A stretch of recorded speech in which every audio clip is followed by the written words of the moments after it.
Hello. All right, I think it's up and working now. If you're watching this on replay, I'm just gonna be taking notes on Tasting History by Max Miller. I'm sorry I have to keep looking at it. I don't remember things unless they're food related. Like that cinnamon bun recipe that I put out. I could do that just from memory. Pie I could do from memory. Do all my sauces from memory. Pretty much everything from memory. But as soon as I get to names of things, unless they're food related, like court bouillon I can remember. Pensage just lives rent free in my brain.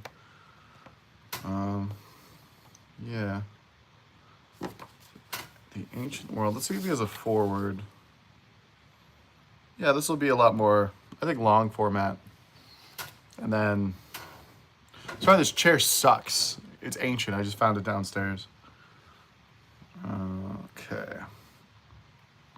If only I could talk like him.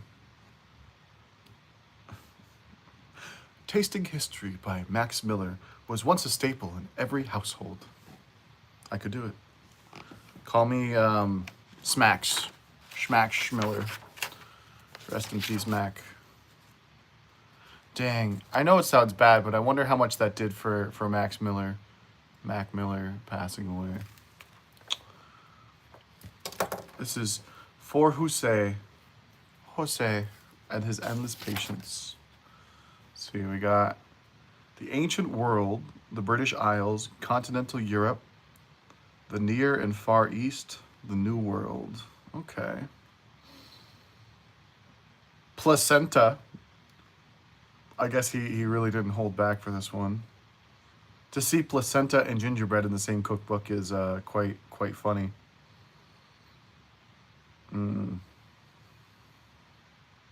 Words I can't nor shan't nor will ever pronounce. Aztec chocolate. I assume that will be disappointing because a lot of people just kind of throw that over home plate. They're like, this is how the Mayans and the Aztecs made chocolate drinks. This cookbook, and indeed my entire career, exists because of my friend Maureen became terribly ill on vacation. Let me explain. It was December 2015 and we were at Walt Disney World. We'd planned to do all the wonderful things that one does at Walt Disney World, but on the first day of our trip, Maureen came down with a miserable cold, and we spent the majority of the time in a hotel room eating too many nachos and watching TV. As we sat in the bed in the darkened hotel, Maureen introduced me to a show from England she thought I, devout Anglophile, would enjoy. And so we binged yeah, I feel that. And so we binged the entire season of Great British Bake Off, and my life was changed forever. Honestly, like, it is like one of those watch episode after episode, because they're not mean. It's not played up for the cameras. Like, everyone's pretty genuine, and even the snide, like, yeah, you're doing great over here, buddy. Who's a good buddy? Like, good job, little buddy. When someone's clearly, like, miserable, it's nice, because you don't have to be a dick. You don't have to be like, it's raw. I mean, those people are professionals, and they're coming to be the next Hell's Kitchen. But at that time, Great British Bake Off. Sorry, I got a text. My sister is cooking. She's gonna call me later. We're gonna talk about some cool stuff. At that time, I had no interest nor experience in the kitchen. Wait, what? If you started from nothing and built this kind of cooking channel, that's pretty cool.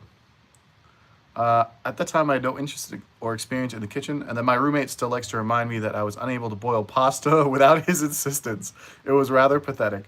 But watching Mary Berry explain the subtle art of baking intrigued me, and I looked into bakers' various failures as a personal challenge. All right, so he basically said, I suck at this, but let's not suck anymore. That's a pretty good message. On top of that, the host, Mel and Sue, would routinely step away from the tent to tell the audience about the history of whatever bakers were baking, and for me, history has always been an ingredient to make any subject more enjoyable. I get that, because, like, hanging out with people is cool. Hanging out with people and cooking food, for me, it's the opposite. I don't care about the history of it. Like, if those people died off and they didn't have a trending recipe, it's so bright up there. Sorry, I tried to turn that light down. 5 years and many baking mishaps later, parentheses, I once used rose oil instead of rose water in a pie, turning the apartment into a massive bowl of potpourri. Hilarious. How did he even I don't even think rose oil is an ingredient. I think it is just a perfume. I've never seen it as a baking or cooking ingredient, but it might be because lemon oil's there. That's probably just a me thing. And I had become quite the home baker. I was working at Walt Disney Studios in a job that I loved, and every Monday I would share the latest cake or pastry with my coworkers, and it was always accompanied by a history, whether it was out of genuine desire to see me share information with a larger audience, or if it was merely as a way to redirect the lectures away from them. One of them encouraged me to take my interest in food and history and unleash them on YouTube. So a coworker pretty much pushed him into, hey, you liking this stuff? Why don't you record it? I knew immediately how I wanted to format the show. In the years since I'd watched The Great British Bake Off and the sick Disney Coronado Springs Resort, Mary Berry, Mel, and Sue had all left the show as had history lessons, and I missed them all.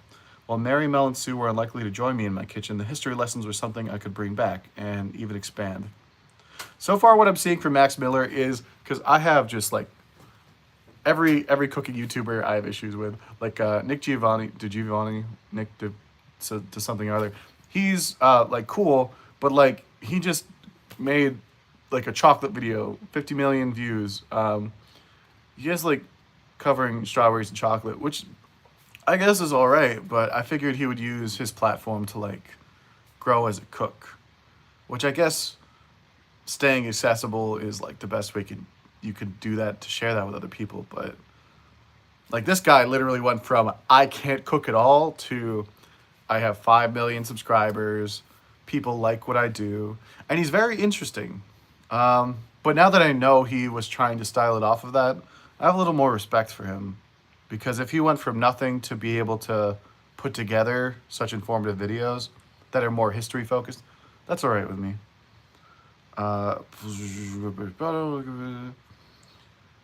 So in February 2020, I started Tasting History with Max Miller on YouTube. A week later, COVID-19 hit, movie theaters shut down, and I was furloughed from my job. Over the next few months, people all over the world hunkered down in their homes and became obsessed with making sourdough bread, and I, grateful for distraction, was there to teach them its history. Though it's not sourdough, but garum, a fermented fish sauce in ancient Rome, and something I wouldn't encourage anyone to make at home, that really made the channel take off.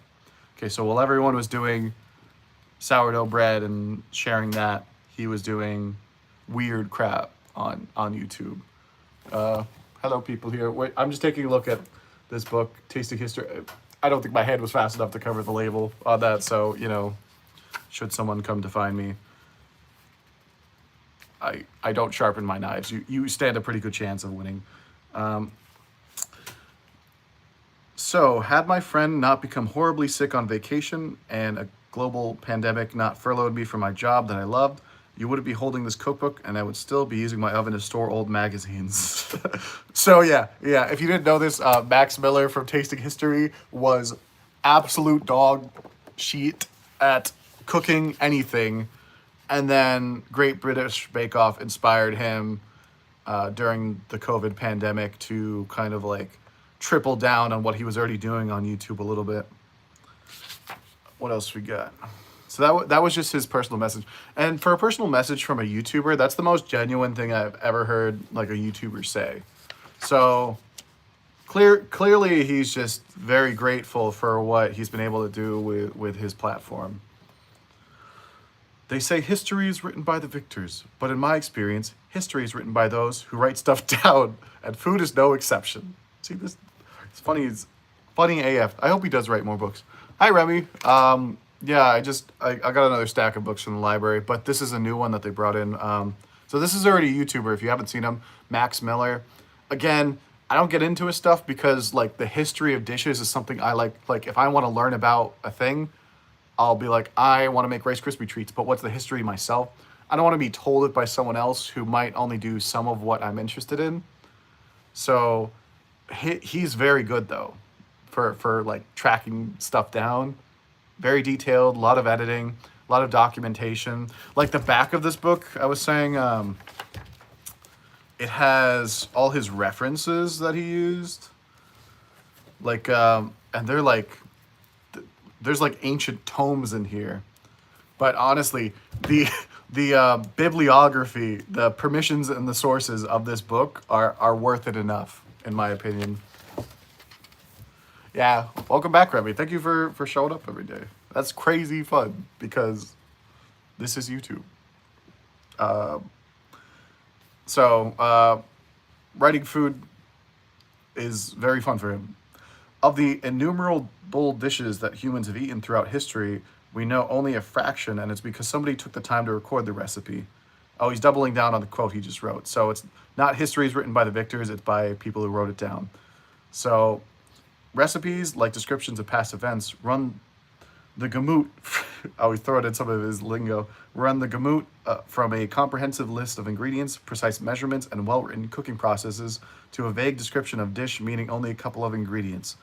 Spoiler, most recipes before 1850 find themselves on the latter end of that spectrum, but that's where this book comes in. So he's saying, there's infinite recipes out there. Maybe 3 or 4 of them make sense up to a certain time period, because before that, it was just gobbledygook. Like scorching your milk. People still debate what that means. Scalding versus scorching your milk. Some recipes called for scalding. What does it do? I've tried to figure it out, but it's too much of a rabbit hole that I just drop it. And like it doesn't affect my cooking, so I should I'll write that down. Scalding milk. Let's figure that out. Scalding milk.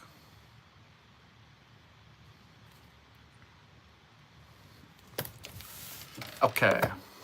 Now he's talking back on the book. So he's saying recipes are hard to decipher from a certain time period, and he goes back into, this is a book of modern recipes with precise measurements. I definitely already read that part. The goal has been to bring these original recipes back to life to rekindle history in your kitchen, but that's often easier said than done. The frustration I feel when confronted with the enigmatic salted taste in a modern recipe is 100-fold when I read, put in good things and cook them until it is enough in a medieval recipe. So he's saying like, oh yeah, it's the same as like just like a pinch of salt to taste, as salty as the sea. A lot of these old recipes just say things like, yeah, put in good things until it is enough. Like, how much basil is that, man? Is that a handful? Is that a pinch? Until it is enough. That's something like your dad says to you, and then after he dies, you're just like, I finally understand, Father. It's like a handful of basil. I finally get it. Rest in peace. For most of history, recipes were written by cooks for cooks, and so anyone reading them who would know what those good things were and what was enough was pretty low. To cause added confusion, those answers likely change from cook to cook from year to year. Unfortunately, I don't always have the luxury of knowing what a cook in the Renaissance Italy or 16th century China knew, and so I make an educated guess by looking at other, better written recipes of the period, or even consulting later or modern recipes for solutions. Sometimes I also have to accept that I don't know the answer and I'll never know, and I just take a stab in the dark, or else I abandon the recipe altogether. Okay, so he's saying he'll find a random recipe and want to do a video on it, but the recipe is just so convoluted that he needs to reference other recipes that are the same but like slightly different for terminology. Like if someone talks about like a garrid egg, and then it's like, what is a garrid egg? And he'll find another recipe that uses a garrid egg, and in the description of that recipe it'll tell you what a garrid egg is, but not in the original recipe. So he has to bounce back and forth a lot. In any case, recreating historic recipes is always a series of educated guesses, some more informed than others, and because of that, my recreations won't be the same as someone else's. As I've given the original recipe along with a modern version, you can be like a historic cook with the freedom to change things as you wish. All right, so this is more like, I do appreciate when people talk about that, because cooking can be a very closed club and intimidating, but really just like do what you feel. Don't just hold back. But I'm still here, just too locked into what you're saying to type. No, it's all right. Again, I'll say it again. So I got a new stack of books, but this was like a new edition. I was surprised to see it in my library. It is technically a cookbook, but I don't like. This is more of a like these aren't cooked nowadays. They might have new modern variations, but like this is more personal interest, history. It was kind of weird to see in a cookbook section. It does have recipes, but following along to make these things, like all of these things are going to be pretty disappointing to make, is what I'm saying. So it's more the historic value that he sees in these things and keeping these traditions alive, which is good because a lot of people lose recipes to families. Like last stream, there's a man named Christopher who was talking about his grandma. I think her name is Evelyn's sauerkraut recipe, and like stuff like that, things like that. I keep trying to record like my parents' recipes too. Still, historic cooking. Blah, blah, blah. All right, so we just talked about just mess around in the kitchen. That's always, anytime you see a cook who's just frustrated, say like just mess around, make a chicken sandwich, make 10 chicken sandwiches. Who cares? Just as long as you're having fun, that's what you should be cooking. Historic cooking, at least in this book, is less a matter of academia and more a matter of fun. As a child, I loved pretending, imagining what it might be like to be a knight in medieval England or a gladiator in ancient Rome. And while I rarely run around the house hacking at my family with a wooden sword these days, I never lost the passion for putting myself in the shoes of those who came before me. I found the easiest and most delicious way to do something is by following the recipes and then trying to eat what they ate. Oh, to do so. So the best way to pretend you're a knight is to eat gruel, eat the porridge, the roasted meats. Fun fact: when I was like super into fitness, I researched like what gladiators ate, and so their diet was basically like a bean and grain porridge, super high in carbohydrates because they're just burning sugars all the time.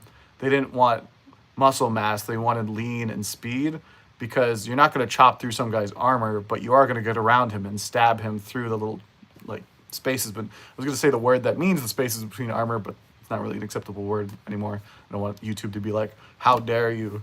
But yeah, and then they would only, so they would eat like this grain, high carbohydrate, gruel stuff. Then from there, they might be fishing and like eating meat that way to get their protein, but a lot of fish. Gladiators wouldn't really have meat until like after the season, the baseball season of gladiators, because they finished. They can just eat meat. They can eat fat. They can be rewarded. But those kind of feasts don't happen anymore. I wish they did. There's just too many food regulations to have a giant banquet table covered in hundreds of meals sitting out in the open. It really is like a closed room type of thing. Would be fun though. Hard to manage. Like maybe the closest thing to like a gladiator's banquet that might be around still would just be like a wedding dinner that's outside where you have like the big line of catering trays and hotel pans. That's probably the closest you'll get. It would be fun to host an event like that though. So he would eat what they ate. Though once I put myself in the shoes of an 18th century home cook whipping everlasting syllabub for 30 minutes, I realized that was horribly inefficient way of doing things when I had an electric stand mixer 3 feet away. So I was doing my best to preserve the nature of each recipe. I've also optimized them for a modern kitchen, making it all easier for you to make yourself. All right, so he's talking about speaking to people while recording at the same time. And that is true. Things get loud. Like as soon as I add a Blender clip to my video, I have to turn down the audio for the whole thing, just the way the YouTube puts the clips togethers. Oh, okay. And it does open with basically a code ring, a code ring for all those words like a Garrod egg. So ale barm, asafoetida, garum, galangal. Galangal is, it looks exactly like ginger, little pinkish, but it tastes like Fruit Loops. And I remember at the casino, my chef had a dude come in and he was like a VIP, and he wanted to cook a dinner from his hometown. And that's where I learned a very important lesson, because my chef made like a tom yum soup, which is like a shrimp galangal soup, very thin, and galangal just tastes like Fruit Loops. It was kind of odd, and like his review was kind of mid. And then he ordered something else. He just wanted like a steak with like mushrooms on top and stuff like that. And I realized that like just because someone's coming over from China doesn't mean they want to eat an American's version of what they think their hometown Chinese food is going to be. Like they're homesick or something like that. Like no, if they're in America, give them the best of what we can have to offer, because when they go home, they'll be thinking about our food, not thinking about eating our version of their food makes them want to go home faster, because they're just like, I, my mother would never. I'd be banned from the kitchen. The hardest part of recreating historic cuisine is finding the ingredients. Frankly, with few exceptions, it's impossible to find almost any of them.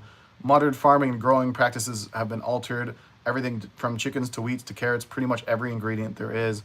And while it's interesting for scholars to debate in the carrot of court of Charlemagne, what a carrot in the court of Charlemagne might have tasted like, for our purposes, not dwell on that. Okay, so he's saying like modernization of like agriculture. Carrots don't taste like what they used to. I think in the last like 50 years, maybe 70 or 100, Brussels sprouts have changed. So they've been bred to like have more sugars in them.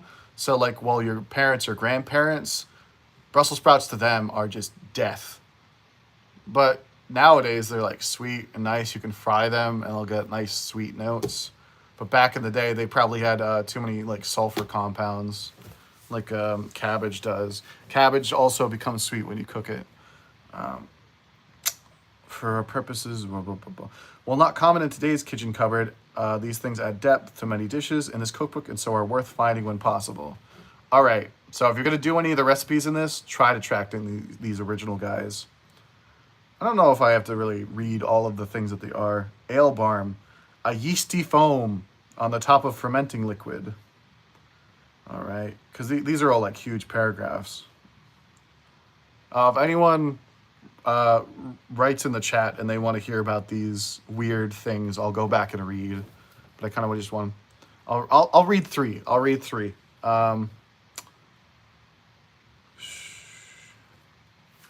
So reading a recipe: add 2 cups of grains of paradise.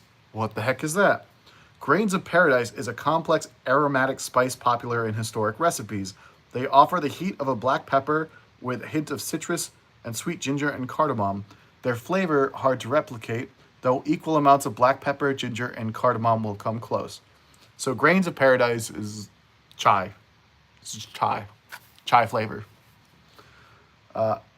Hyssop jaggery. I know of jaggery, but I'd like to read this just because, like, I know it's just like a sugar thing that's another sweetener. It's like honey or maple syrup, but like a solid sugar.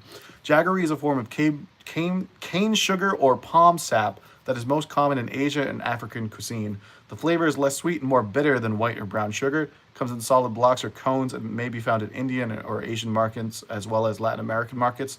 So how to source, how to replace things. Very, like, if he wrote a real ass, not saying this is not a real ass cookbook, if he wrote a like legitimate cookbook, this, like, reading this makes me want to buy that, because I want to know like how he's adapted to modern recipes. Because, you know, tasting history, you can only have so many books until we catch up to modern age. Never. Now that AI exists, I have a couple like, I have 2 people who follow me who are AI cook channels, and I keep bringing this up because it's just so odd to me. Like, did someone subscribe to me? Did some? Got a text message, but it's just. And then these people are just like, I'm just born to be a creator in their little description. I'm like, I guess. I feel bad for kids nowadays because someone can take their voice, make a super popular song with their own voice and it go viral, like mixing in rap songs or auto-tune, because auto-tune used to be the thing that everyone hated. but they're gonna grow up with AI music, and they're gonna be like, "This song is so relatable." I'm like, "Yeah, it literally stole relatability from every other song, dissolved it, and then just spread a paste of that all over a tray and dehydrated it, turned it into a powder, and now you're huffing that AI music powder through your ears." Does that make sense? Ooh, here's a good one. This is the last one I'll read, unless I go back. Spikenard, like spike, like stab, and then nard as in a ball.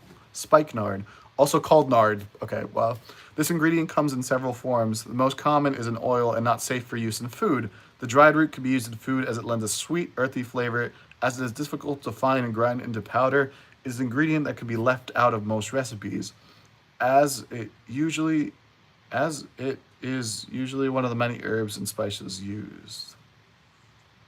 Okay, so it's not used on its own, so usually you can just get rid of it in a recipe. So if you can't find it, don't worry about it.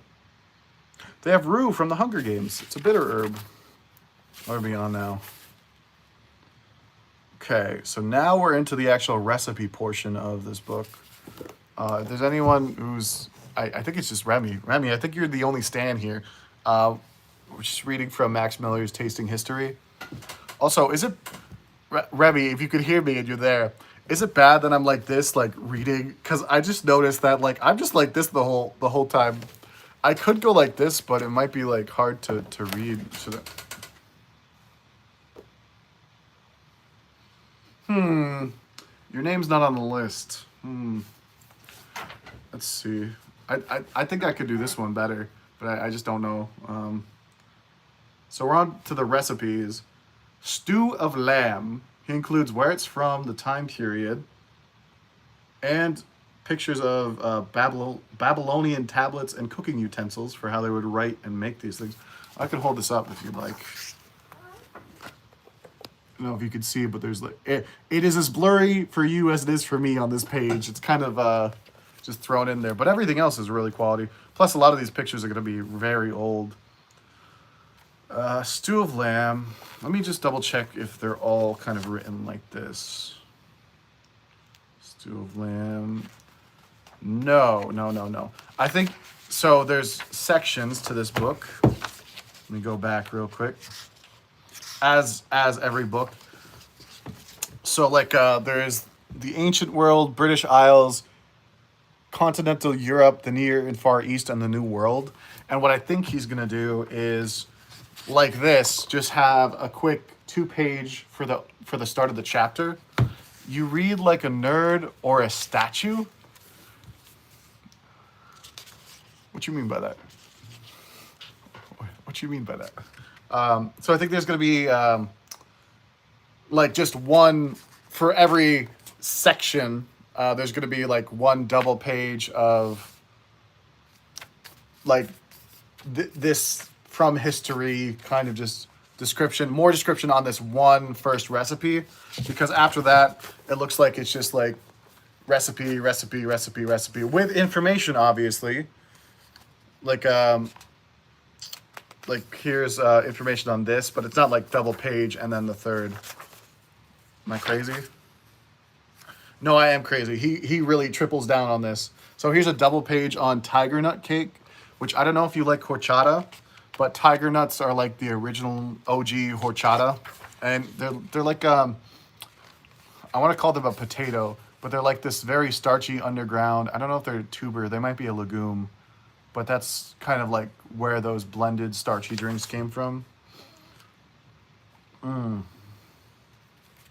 This is pretty cool. He's got lots of cool shots.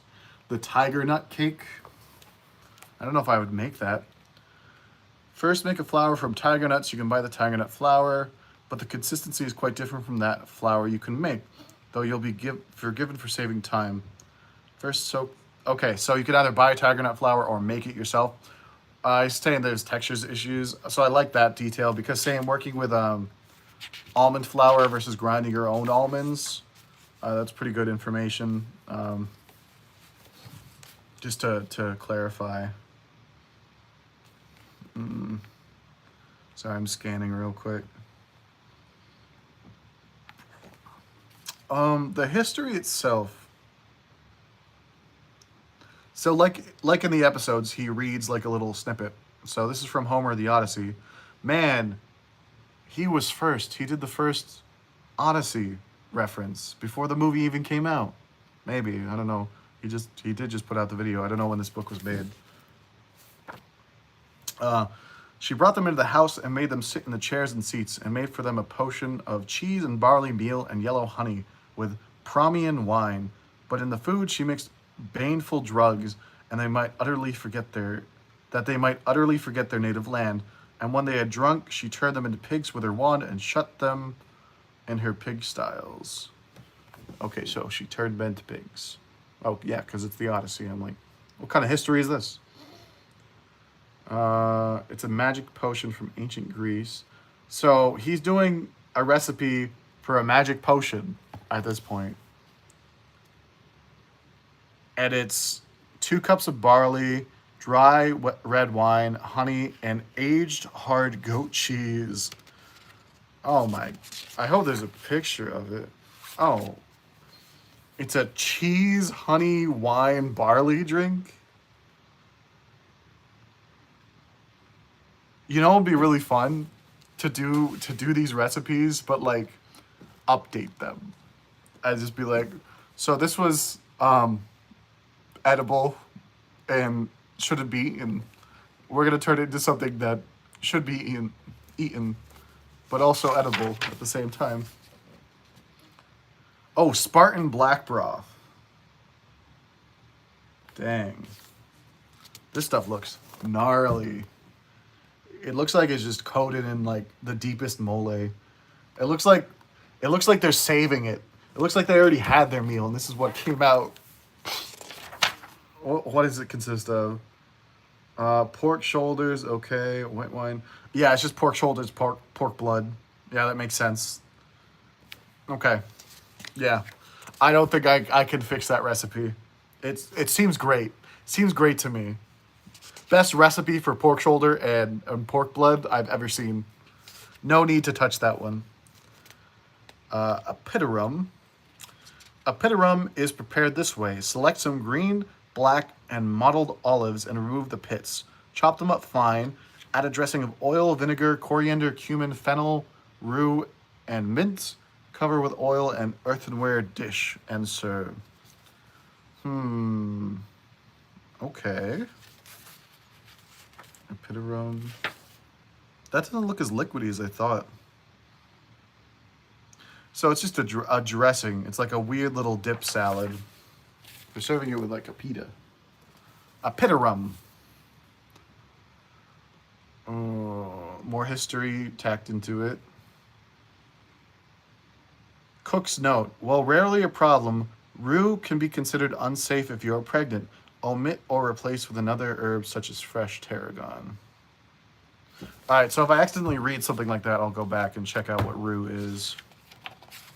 Which I wish I had a bookmark or something like that. But I don't have the budget for that. Guys, I'm a small creator. What am I saying, guys? By the way, Remy, I don't know if you could see. There's only one person here. It's you. It's you. But rue, R-U-E, probably... I don't think that word would be pronounced rue. Goo? Rue. What's an older word? Quest? Ra. That's not even a word. I'm not even saying a word. But an herb with a musty, bitter flavor used in ancient and medieval cooking. Today, rue is most often found in dried form in small quantities. It is harmless, but in large quantities can be toxic and an abortifacient. Oh, dang. I just learned a new word. Abortifacient. It's A-B-O-R-T-I-F-A-C-I-E-N-T. So rue is like anti-baby. Abort. I understand that word. Parsley leaves can be used as a substitute. Wait, if it just tastes like parsley and it's poisonous, or semi-poisonous, why would it use parsley? It's like, don't, just tell us, cook's note, don't use it. Use parsley. Respectfully. Recipe for hey, you want some, I don't know if you can see that, some globby? You fancy a bowl of globby? Oh, man. Like, it would be so fun to make some of these and just, like, here's my recipe for globby, but we've updated it to be less lethal because back then the life expectancy was 30. So, step one, we washed everything. We washed our dishes before we ate out of them again. Step two, we then washed ourselves. But globby, recipe for globby: mix the cheese and spelt in the same way. Spelt is a type of flour, sufficient to make it the number desired. Is it going to be like a dumpling? Pour lard into a hot copper vessel and fry one or two at a time. So it's just cheese and flour. Spread with honey, sprinkle with poppy seed. This one actually just sounds good. This one just sounds good. Tablespoon Durham ricotta cheese, sea salt, extra virgin olive oil. I think I might make this one because it's just it's kind of like an arancini without the rice. Sounds good. Oh yeah, look at that. Just a bowl of balls. I'd eat that. That sounds great to me. And the poppy seeds on top. That sounds great. And you don't really see things like garnished with poppy seeds. Poppy seeds are in things, but this actually kind of looks like good. It also looks like a bunch of bugs are just crawling all over these. So let's see, what is it? Is it Persian or like in Turkey? Wherever what's that flaky baklava? Wherever baklava is popular, they do sometimes just a crap ton of pistachio on top, but also they'll cut their rhombuses and then just do a little pinch of pistachio on top. I think if you did those, but like a little pinch of poppy seeds on top, that would plate a little bit better. But I'm sure people back in the day would, because these are just fried cheese balls, they saw these things and they're like, I don't care if they're covered in ants. I'm certainly eating those. Ooh, finally, we've made it to placenta. Thank you. In case anyone was wondering, placenta, Max Miller, Tasting History. You heard it here first. Well, no, no, you probably heard it there first, and then, well, okay, well, you know what placenta is. It's when you give birth and there's extra liquid. Flour, water, olive oil. Where does the placenta come in? When you think placenta, the last thing you probably think about is cake, but that's essentially what the word means. Okay, so we're not eating placenta. It's a cake. Sorry I keep saying placenta. There were 2 or 3 people here, but then I think that chased them off. Layered honey and cheesecake from ancient Rome, and its shape is thought to have inspired the anatomical term placenta. Okay.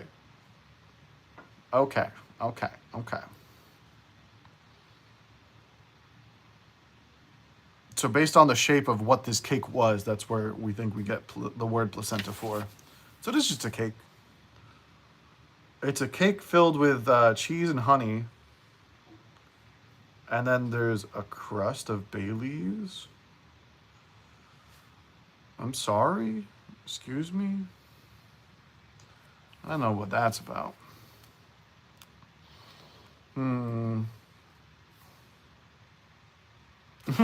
Would you like to see technology and how far we've come? There's a Roman harvesting machine. Just a horse and some guys. Truly, we've come far.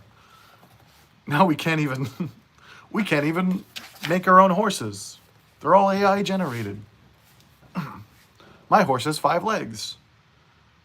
And that's a feature, not a bug. Poles?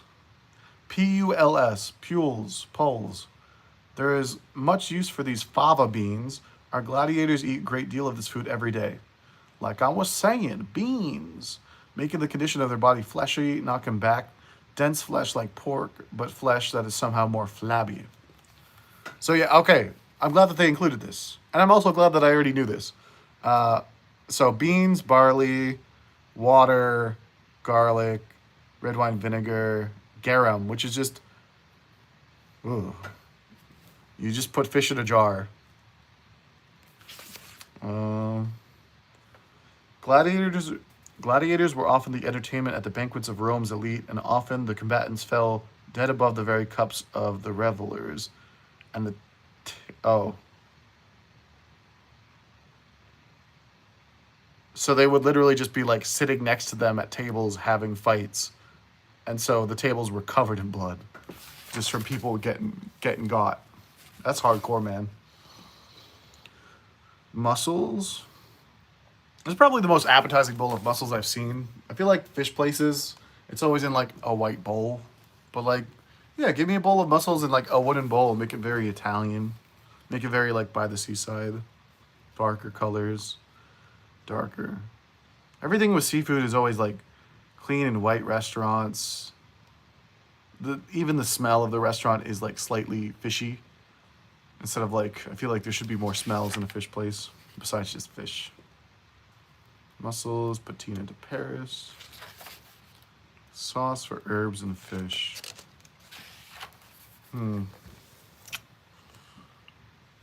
Sorry, I'm gonna take a drink of water. I know you aren't here for that. You're here for my dehydration. Oh, this is a good one. I don't know if you could see that, but it's like a fried fish with a cranberry sauce. So I like next time I get a fish. I don't like cooking fish because it's just I'm allergic to too many things, and the payoff is not good.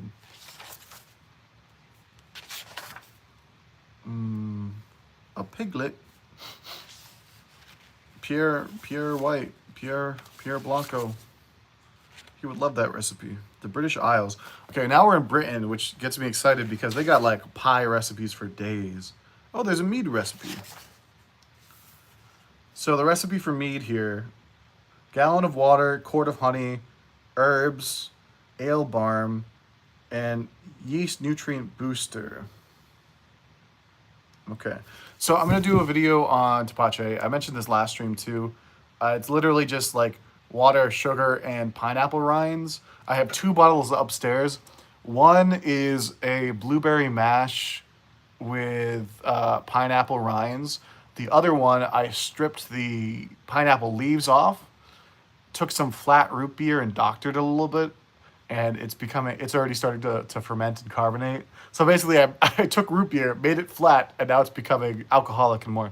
I'm gonna just can some other stuff like that, just not peanuts. Yeah, I'm allergic to like cashews and pistachios, like all that stuff.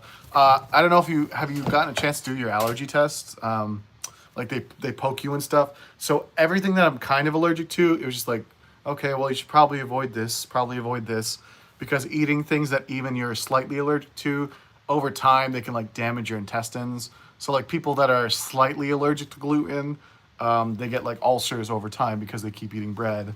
But for the cashews, literally, the cashew dot, I think it was either here or here, but the cashew dot, I think it was like here, where they just pricked me with a little bit of that.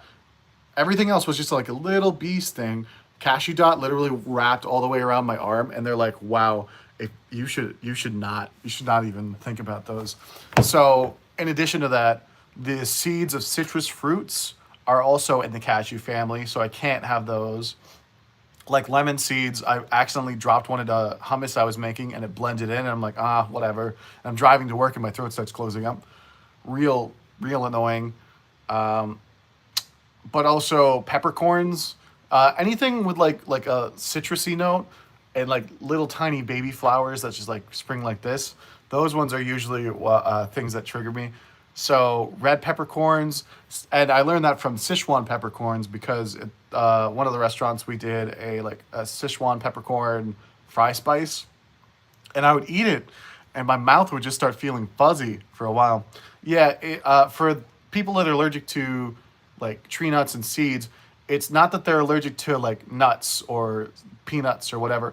they're allergic to a certain reproduction protein that those things have and those plants have, which are found like concentrated in the seeds. So because they're sensitive to that protein, that's why you can have someone who's allergic to like four nuts that are technically four different plants, but these four different plants produce a similar shaped protein that your body identifies and then triggers, and then it's just like you die.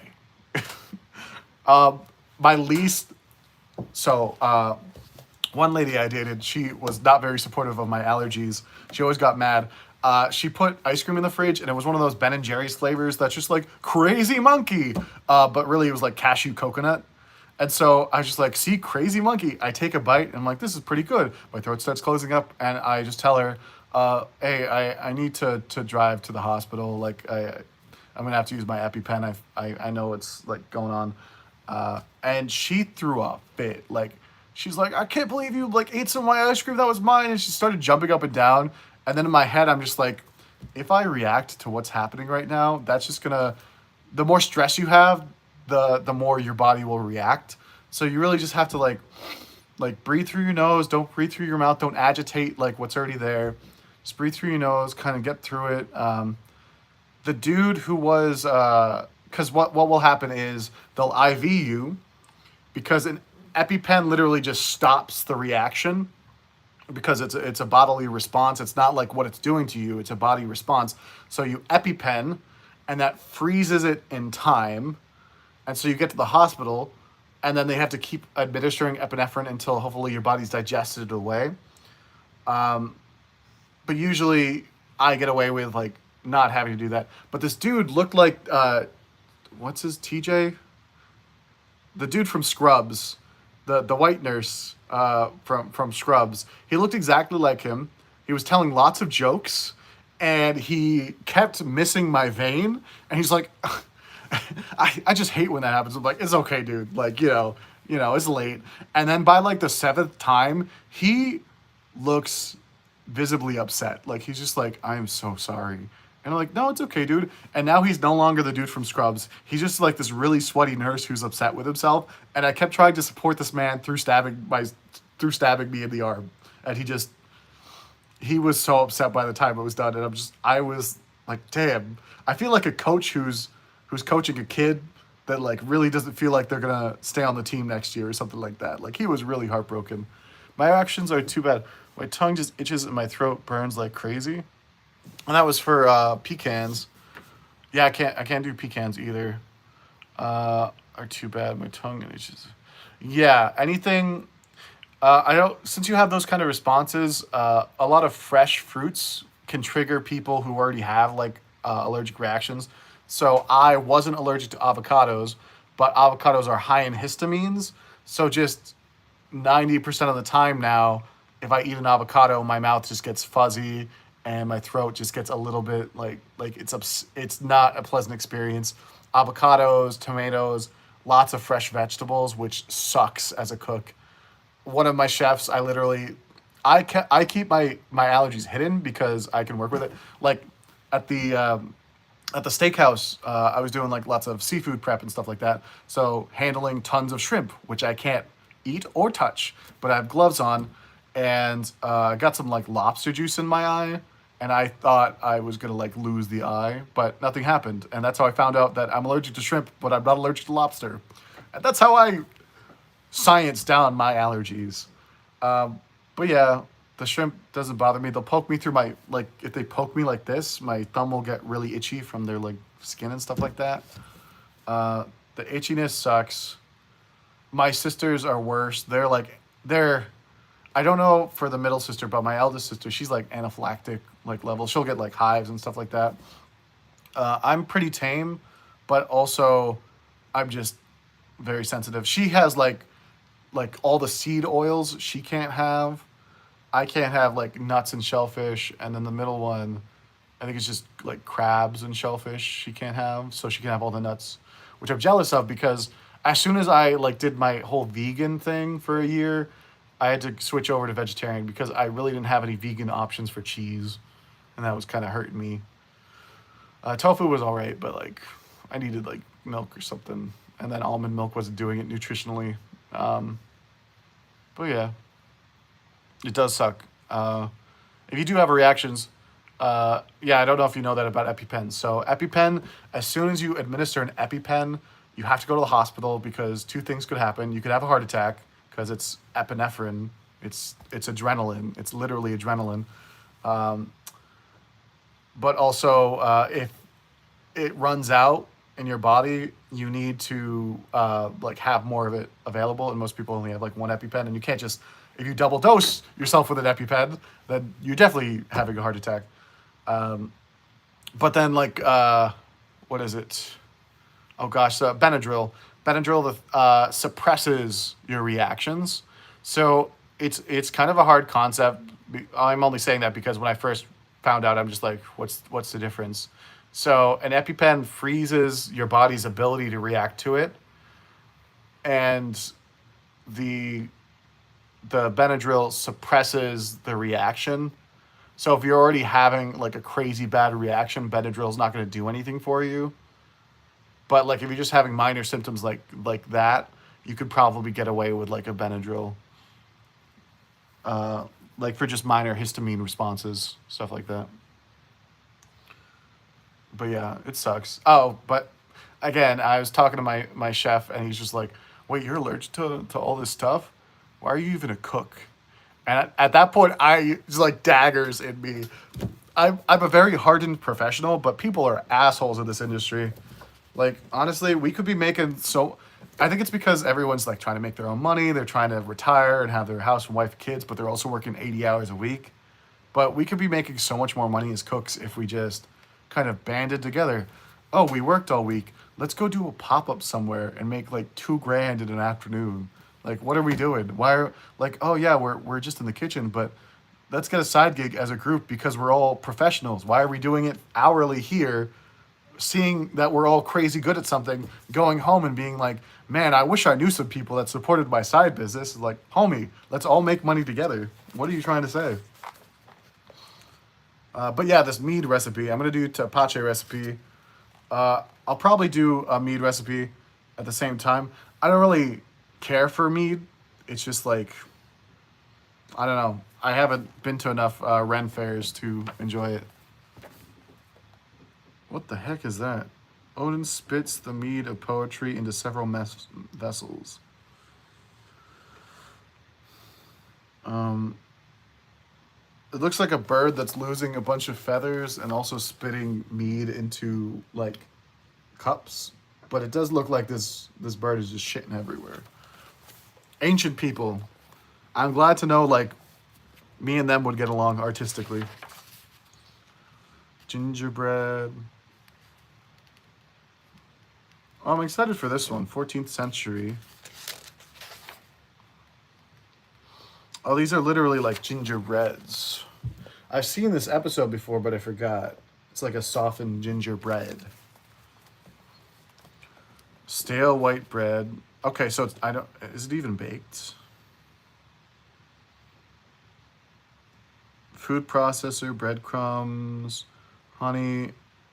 No, you just pour boiling syrup over these breadcrumbs. This could be worth looking into. I gotta write that down. Gingerbread.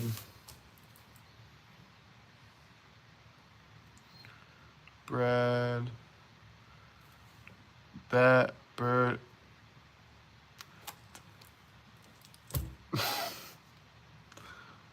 Are you trying to make a reference? What are you trying to say? No, I do know you and Pickles now. But it's kind of weird that you want to be known for that, right? Like, oh, hey, that's the person who came up with that viral flossing dance. Hey, you know what happens when that person over there eats pickles? Yeah. I know what happens. Gingerbread squares.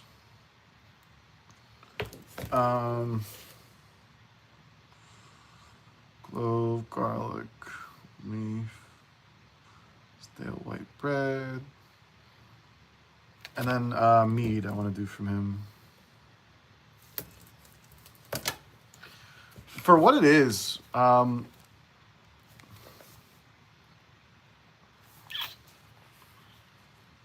it's just very well put together. I do like how they have like ancient tables. So in all of these shots, oh, I'm sorry, I didn't charge my phone. I would have shown you. I used to have a pickle fish. Let me tell you the pickle fish tank. Friend mentions it. I make a pickle fish tank, and he's like, "You're weird." End of story. Other friend comes over. Is that a pickle fish tank? Like, yeah. Can I have one? And I just look at him like, he's the weird one now. I'm like, yeah, you can have one. Because at this point, I hadn't tasted if they were like done yet. He eats one of the pickles. He's like, oh, it's pretty good. Every time he comes over, he eats one of those pickles. It's like 2-3 months past when I thought that those pickles should like not get thrown out because of food safety, but just because I'm like not a crazy pickle person. I was just like, I'm gonna stop eating these now. I think that I like fresher pickles than this. And he would just come over and eat a pickle, and he would be my guinea pig for like if I ate a pickle. You ever have one of those? Like that phrase where it's if your friends jumped off a bridge, would you do it? And it's kind of like, well, I mean, I'd let them test the waters first. So like if they jumped off a bridge and it was a good experience for them and happy, probably I would. I know, but I didn't tell you about the friend who I guinea pig tested it out on. Rest in peace. He's fine. He's just got a new job in a different area. But if you wanted to do the same because I lit it up too. I had lights underneath it. It was beautiful. It was beautiful. It's like a gamer setup for pickles. If you wanted to do the same thing, I think I don't know if I used like food grade, like what is it, Flex Seal, because he has like sealant that he can use. You have to find a sealant that is like acid proof because sealant is like plastics. So you have to find a food grade sealant. But yeah, you could just take like if you got even a little fish tank, put some food grade sealant on it, and then like the cover and use that as a pickle jar. That would be such a dope thing to open the fridge and just have a fish tank full of pickles. These sat on the counter. They were so a little bit higher acidity, so that way they could survive outside the refrigerator.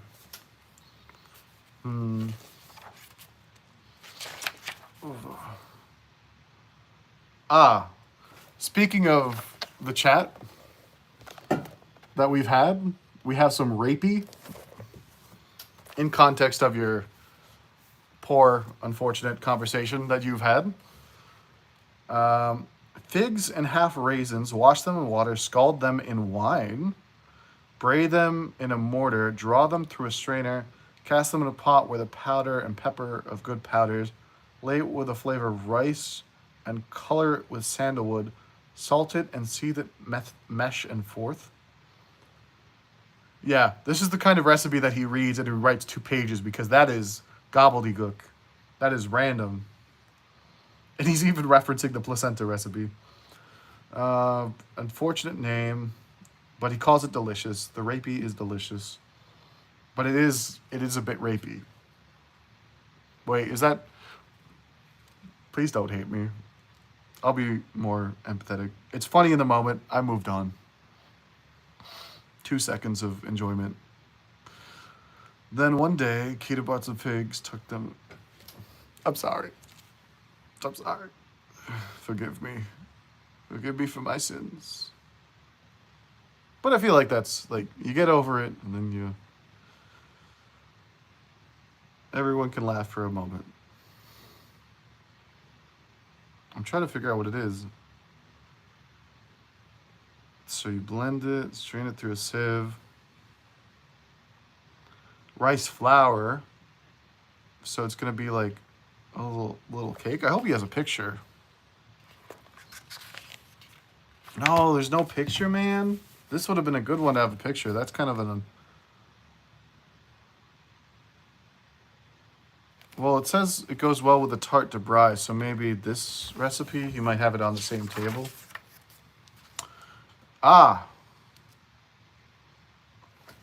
Who knows how many people... Oh, okay. Well, thank you. Sometimes I worry about that because, like, my sense of humor is just one of my 7 senses. So with this pie, this is what he was talking about for the rapey. It's like, almost looks like a cranberry sauce. Hopefully he comes and sees this and he's like, oh my God, he noticed. He noticed how well I put my book together. Like, yeah, this is, like, okay, to be fair, Would I give this to one of his fans? No. Would I own it? No. Does it make me respect him more having read it? Yes. So would I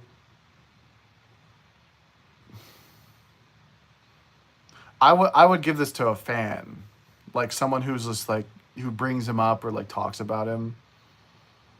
If only to be like they could read that forward, because his forward and opening statements are very good, among other things.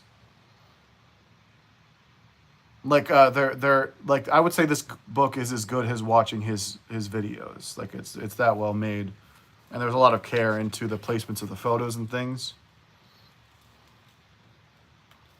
Like I'm sure, I don't know if he made this all at once. That's a lot easier to put together a puzzle when you have all the pieces at once. But setup wise, I don't know if he started writing this, like he put out a video and then added like a little thing to his book, and then maybe that, because then I guess that would be better, because you could start writing it and then if you didn't like it, you could just reset it, as opposed to trying to write the whole thing at once, getting it done and being like, I hate this. So I don't know what's on my wall over there. Tarte de Brie. Hippocris. Is it a drink? It looks like a gravity-based drink where you fill it into like a cone and just let it drip down slowly. If you need like a really clear broth or stock, you need to do gravity straining. You can't push anything through. You have to let just the weight of itself gently push it through. Dillegrout or Baldoff. Dang. Like, this is what I'm talking about. Look at this giant banquet hall. It's all indoors, but it's all cool and nice. And you don't see those things nowadays. That scares me nowadays. That showing up to something like that, getting sick just from sitting next to that many people. Because people don't care. They don't wash their hands. They don't do none of that. Which is fine. It's just like, if you're going out, wash your hands a little bit. Farts of Portingale. It's a mutton dish. It's all right. Soul cakes. I like how the soul cakes have a little cross to them. They're just little buns. How close could I get this? Oh, wow. I'm going to bring this a lot closer next time. I'm sorry about that. Max. The maximum max you can have. From history. Flour, sugar, nutmeg, cloves, and mace. All right, is it like a soda bread? Is it a soda bread? What do you leaven this with? Oh, no, it's a yeasted bread. Okay, I'm gonna add these to the list of the things I wanted to make, because this looks like to me a soda bread, but it's a yeasted bread, but they still have that cross. And in my opinion, if you make soda bread, sometimes all the baking soda doesn't activate, and because it's activated by acid and you eat it, it's gonna get to your guts and just fill them with gas. When I was practicing with soda breads, it just like gas this way, gas that way. It was real bad. Only because I was like making a ton of it and eating it. I'm sure like one loaf is fine. And I'm sure that baking soda makes you feel more full as well. That reminds me, Christian, I sent him an email. I'm just going to give it to him if he replies to me, because like the whole reason I have like an inclination where, so if he does respond to me, I'm going to say like, do you have any cookbooks or something like that you think would be like good? And then we could do like a little exchange, because in my opinion, I look at this and it's nice, but not the way I look at a cookbook. He looks at this the way that I look at cookbooks. So it's better for him to have something like that around. And if he can give me something in exchange that like I appreciate in the same way he appreciates that, then all the better. But otherwise, even if it has value, unfortunately, I was never a money person. Not unfortunately, it's just like, if I could go back, I would not snack as much and just throw it all into savings. Like, I have no regrets money wise, but I do see where I could have set myself up a little bit better. And even for things like opening a restaurant or a bakery, if you have a good enough idea, if you have everything done, if you put down the groundwork, finding investors is nothing. You don't need $30,000 and like a loan from the bank to do it all yourself. Get other people involved in your project. Have other people support you. Yeah, you're working your ass off and they're making a little of their money back, but they believed in you. They believed in you. Give them some of the money, the joy. Don't just bake them bread like, thanks for that $50,000 you gave me. Give them like 100,000. Give them 200,000. Open your second restaurant and be like, okay, I'm selling the first one because I'm moving to a better location. Here's a split. You gave me $50,000. It ultimately came down to like $500,000 business. Here's a split. Everyone gets their $50,000 back plus all this. Just do that shit. They'll remember it. And then the next time you need investors, they're going to be like, this is a good investment because I always get more back. And they know it's not a scam because you put your back into it. It's not like, oh, well, now that I'm going to give him $200,000 for this project, he's going to take it because it's more and this was the whole trap. It's like, yes, running a bakery for 10 years was the trap. Ooh. Pumpkin pie. Dip it in beaten eggs and herbs. Did I write down the thing? No, I didn't. Sorry, I get a little talky. But yeah, Christopher, I got an email out to him. Has like all the details, like signature, video, whatever. Should he want to, if he did not do the due diligence of like writing down my information or something like that, I do have an email out to the email he put in chat. Hopefully it works. If it doesn't, he's always welcome to come back. I'm gonna leave the painting up until I hear back from him. Aside from that, I'm just not gonna touch it because based on how he said he wanted it, he just wants it as is. So I was gonna repair it for my own like personal collection and just have it fixed and nice. And then if my sister finished the painting, like just in the spots where there's holes in it, that's personal. That's for me. I'm not gonna think like, oh, but that's where it was a hole punched in. I'm gonna be like, no, that's where my sister put her touches on it. Like that, it just means more to me at that point. So mead, soul cakes. Oh, Remy, let me know. Do you watch the videos? Because I'd love to hear like what's like pulling you in for stuff. Because I'll tell you why. My current opinion is that like I see myself as like kind of lobbing things over home plate and not putting in the extra time to really train my pitch to like to strike you guys out with like killer content, like really knock you guys out of here, which I know isn't the point. It's just to kind of share and be a community. But like stuff like this, he took a simple concept and pulled it into a place where people could really like relate to it. And there's already plenty of channels that talk about simplifying terms or like don't be scared to bake and stuff like that. And I like that stuff, but I'd like to explore more like accessibility cooking, like cooking for people who can't chew food, or recipes for people who can't mix things. There's a couple of websites I was looking into about accessibility cooking. Some of them aren't even like cooking. They're just like assembling, like you get snack packs and stuff like that. And you just make cool stuff. It's for like kids and people who might not be able to have limited mobility and stuff like that. Just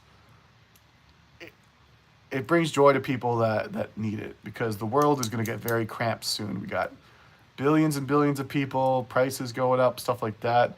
Finding joy at home instead of through the lives of others, to whatever. Also, I'm Jeff Bezos, so if you need $5, look somewhere else. Get a real job. Why don't you start your own multi-trillion-dollar company? My father never gave me anything except for a small loan of $1 million. Shaking my head. I did see this episode about everlasting syllabub. Everlasting syllabub. What? Oh, Sorry. So my question was, do you think there's anything I could like improve on in the meantime?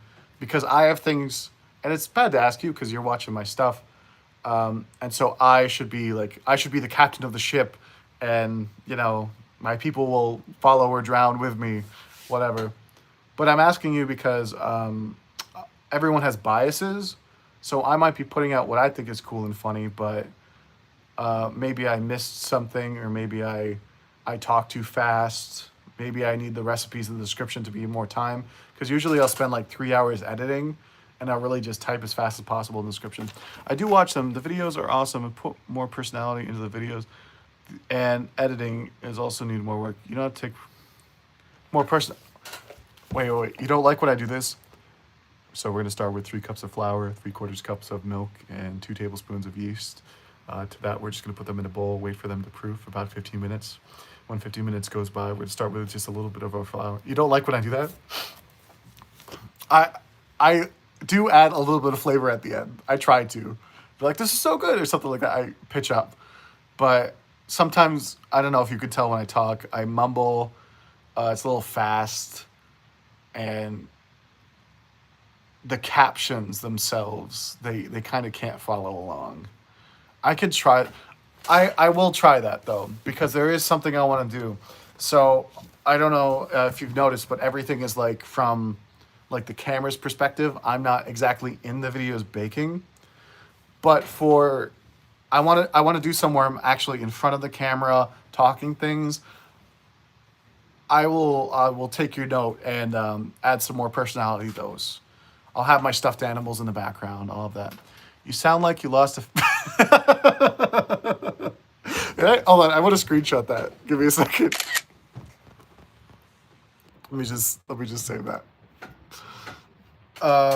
I have lost a lot in my life, and this is very important to me. And also, I can't be fake anymore. Like I've tried to pretend. I've tried to pretend my whole life just to keep friends, just to keep relationships. But I'm just so over it because those people take the nice aspects of you, and then they use it against you. They make you feel like your personality,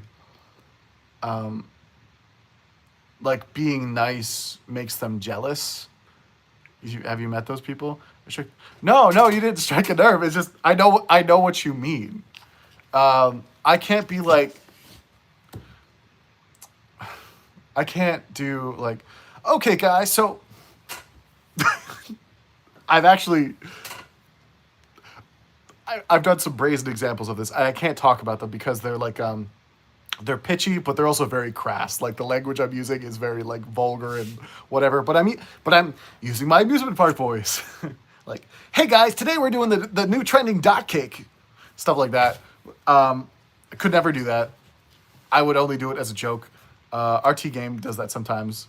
But personality wise, when I'm cooking, I'm paying attention to what I'm doing. So it's hard to translate that into entertainment, because I am, whatever you see on camera, I am also learning from in the moment. The narration, I hear what you're saying. So yes, I will take some consideration for the narration, and we'll try that out. And if it gets 0 views, I'll just ban you. Hello. No, I'm just kidding. I won't ban you. But I do know what you mean with Potato. You missed it. We were talking about my video format, and Remy was just like, "You sound like you lost a family member in the videos," and I've been dying. I've been dying about that. This has actually been a pretty good stream too. I'll upload this one. I uploaded the 3-hour one from the other day, but I might take it down because this one sounded like.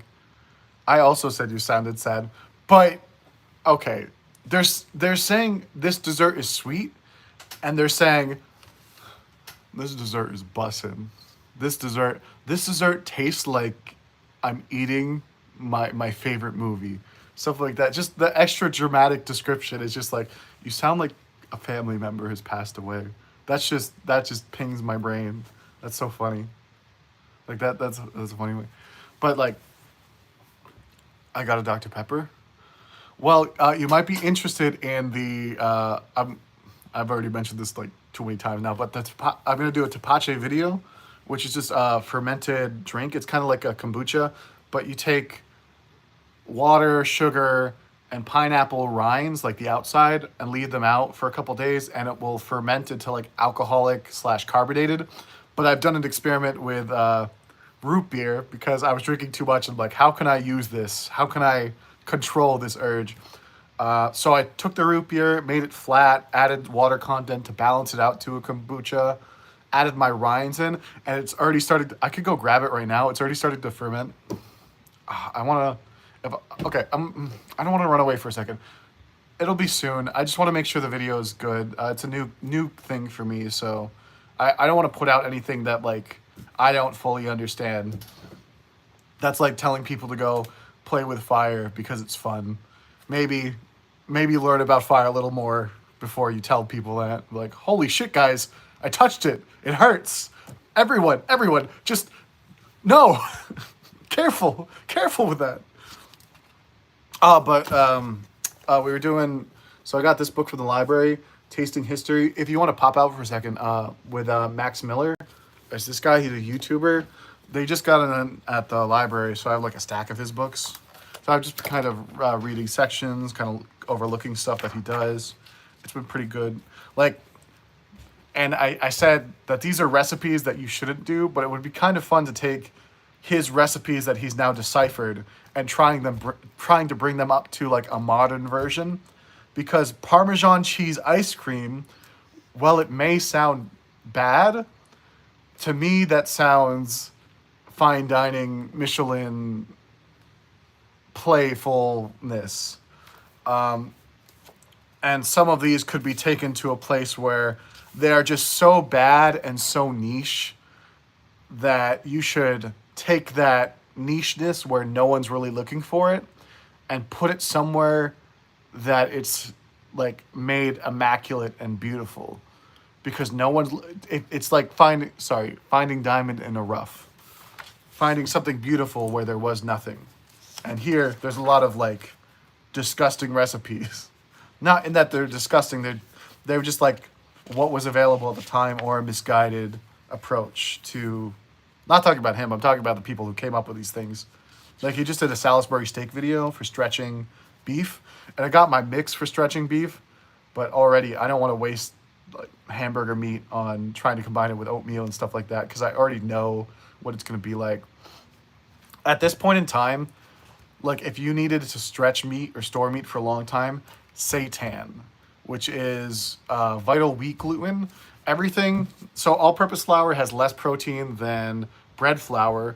Seitan is all that flour protein, so it's like, I think like 70% protein or 80% protein, where bread flour is 17%. The seitan is like 80%. So if you add a couple droplets of water, it will just combine and make this really like dense protein matrix that's very meat-like. There's a burrito place nearby that does like the best seitan burritos. And it's because they'll sear the meat, but they'll poach it in like a little broth.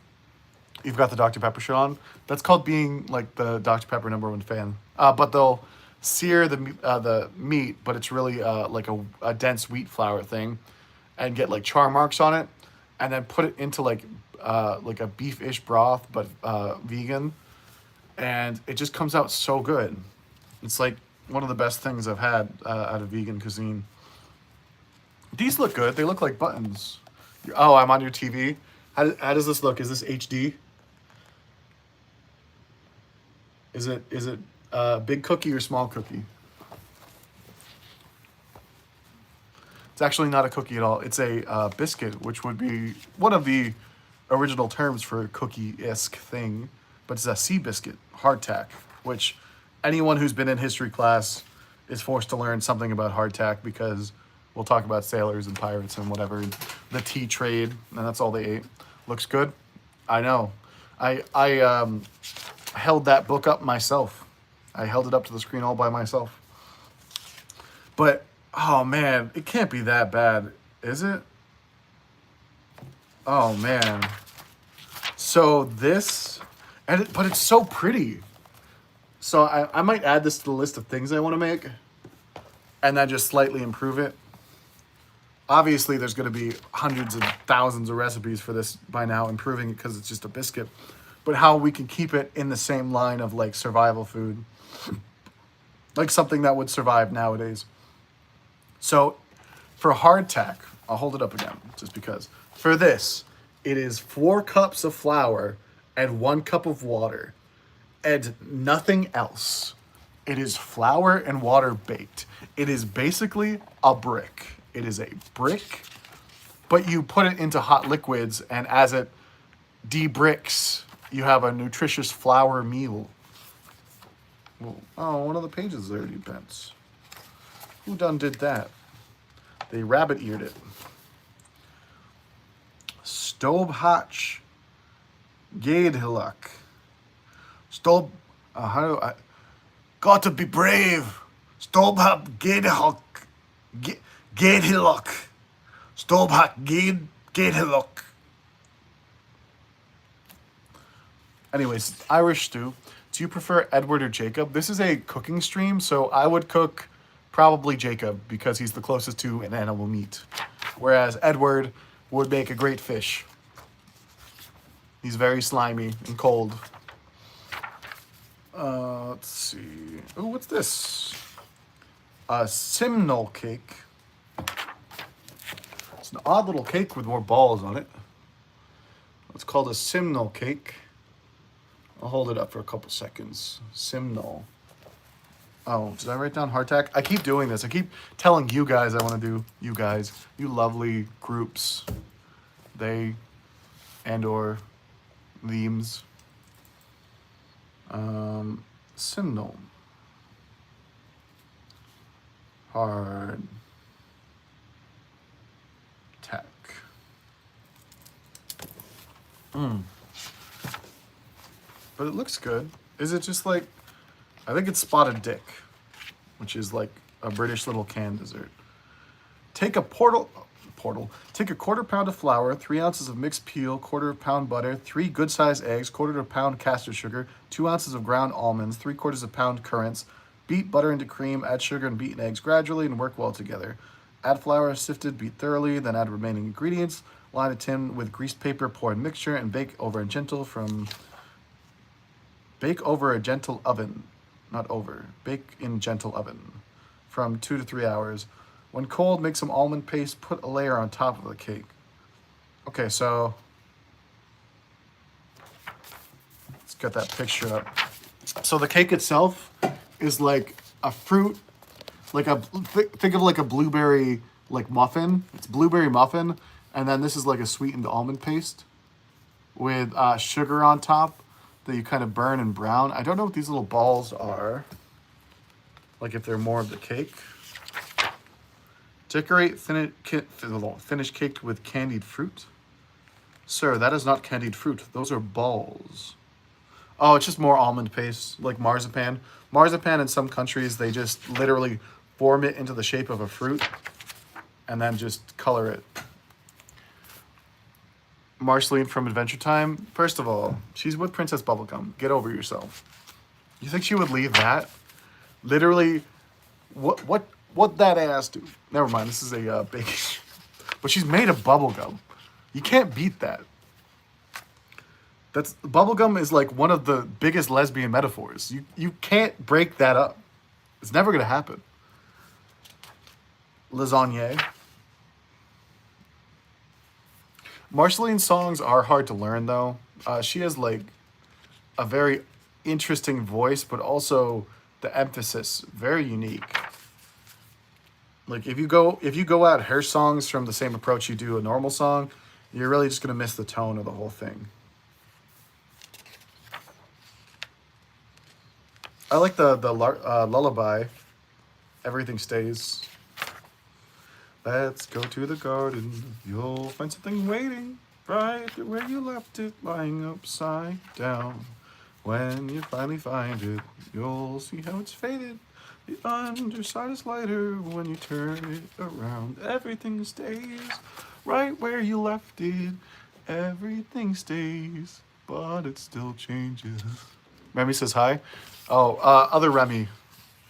Remy number 2 says hi to Remy number 1. Right where you left it, everything stays, but it still changes ever so slightly, daily and nightly, in little ways, and everything stays.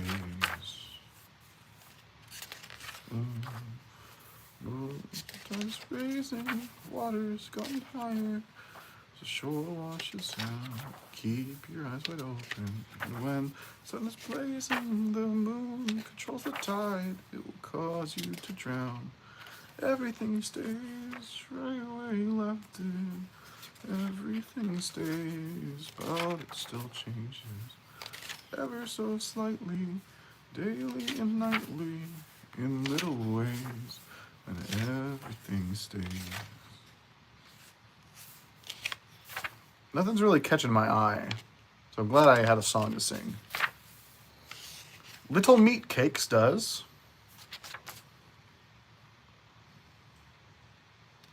Hmm. 12 meat cakes.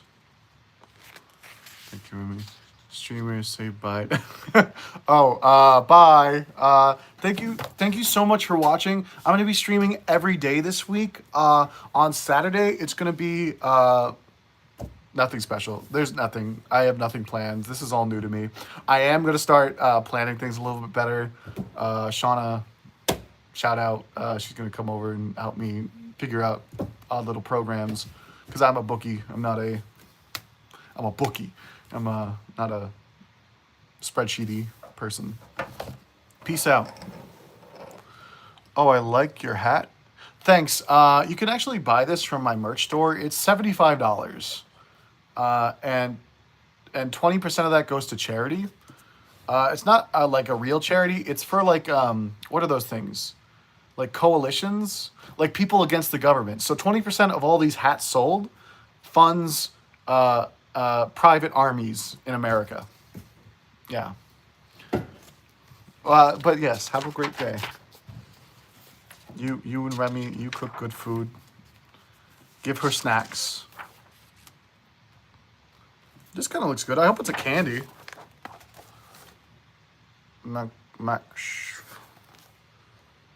Makshufa? How's that look? Oh, hilarious. How's that look? It looks like kind of like a caramel candy. I think those are cardamom pods. But I know you wanted to do more treats. I have it written down that you want more treat videos, so I have to do that. It's actually on this page. Sweets and baked goods for Remy. And then I also have sauerkraut for Christopher, but I don't know if we'll ever see him again. He didn't seem very technologically adept. But I will... Not that he's not. I'm sure just like this is new platform to him. Okay, so Makshufa. Shelled pistachios or blanched almonds, granulated sugar, saffron, rose water, sesame oil. Okay, so there's some deep flavors in here. Food processor, grind the nuts. Carefully add the nut sugar mixture.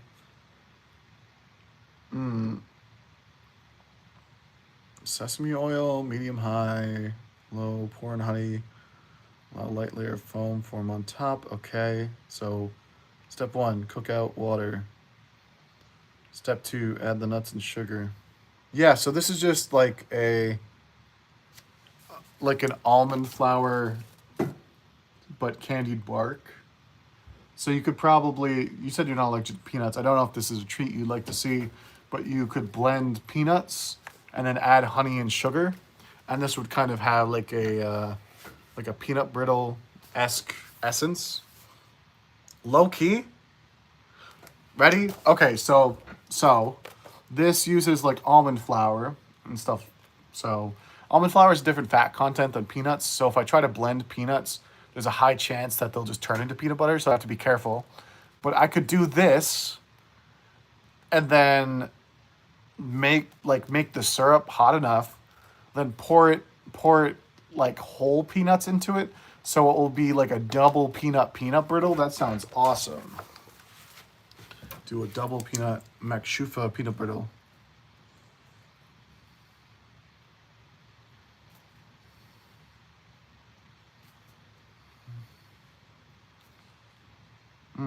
I'm sorry, just taking notes. I'll add to your note. Do not feed pecans.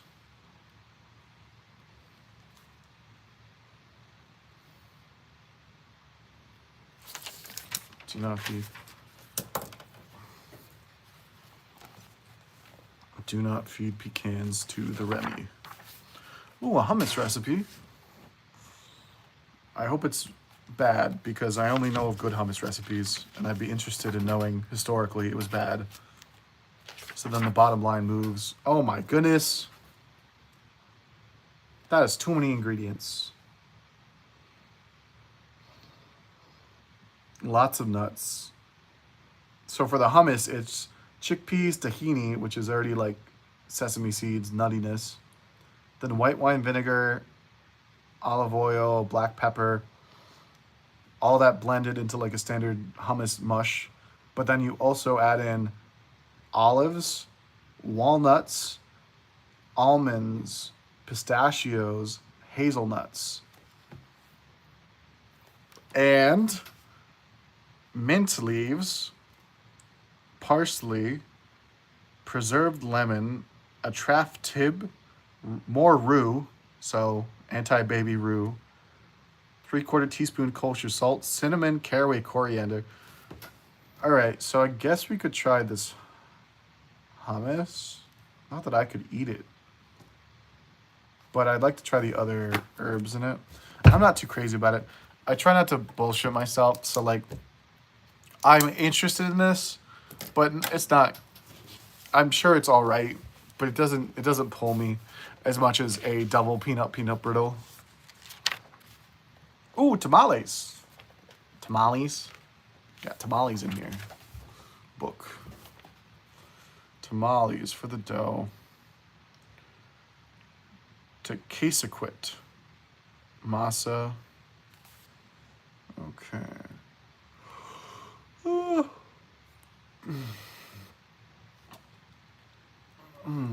For the filling. Okay. I've made tamales a few times now.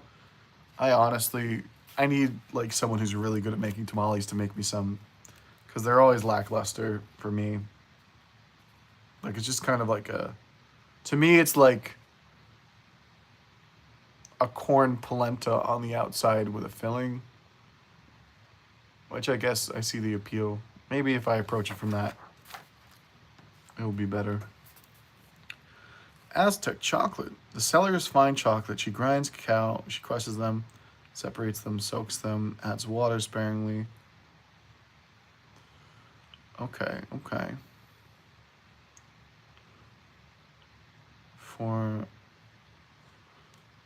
So this is literally just taking cacao beans and blitzing them and breaking them down with your hands. This is all right. Gin cocktail. Appreciate you. Not that I drink, but it is nice that you're adding in some more. Bread pudding. Okay. Whole milk, cinnamon stick, lemon peel, loose bread, crumbs to dry, stale wheat bread,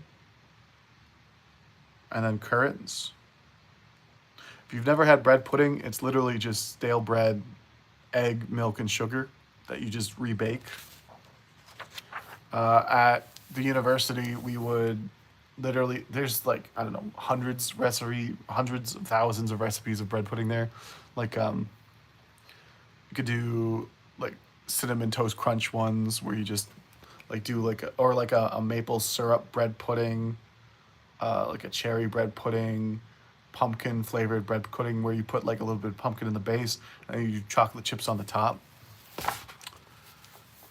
Bread pudding does, I think, get a bad rep because not bad rep. I think the people who have had it love it and the people who haven't hate it. Also, if you overcook it, it's bad because it just becomes omelette-y. And if you over brown it, it has a metallic egg taste on the top. Eggnog. Can I make this? Brandy, I don't have. I do have Hennessy as like a finer liquor. I don't have rye whiskey, and that seems important. And this is just straight up 2 cups of heavy cream with some milk, liquor, and sugar. I can see why they liked drinking it. Vinegar candy. Sweet and sour vinegar candy. That sounds fun. Remy, do you think we should do vinegar candy? I'd show you, but there's no picture. Do you want me to make you vinegar candy? Do you want us to make it together? I'll add personality to that video. Today we're making I almost just messed up so bad. Today we're making vinegar candy. Like, imagine I stutter in the middle of a video like that and I just get canceled. Not that what is there to cancel? I'm on the pilot episode right now. What is there to cancel? Today we're making vinegar candy that I saw from Max Miller's Tasting History. I have his book here. It's all right. And then at the end, I'm just gonna give you a little review on it, and then I'm gonna feed the vinegar candy to 5 dogs and see what they think of it. I could do it. Think of how popular I'd be, the guy who feeds candy to dogs. It's something to be known for. I could just keep the ghost hat on. Ooh, ooh. Who is this hoe? It's me. Raspberry shrub. A shrub is a drink, right? Yeah. Oh, look at that. That's pretty.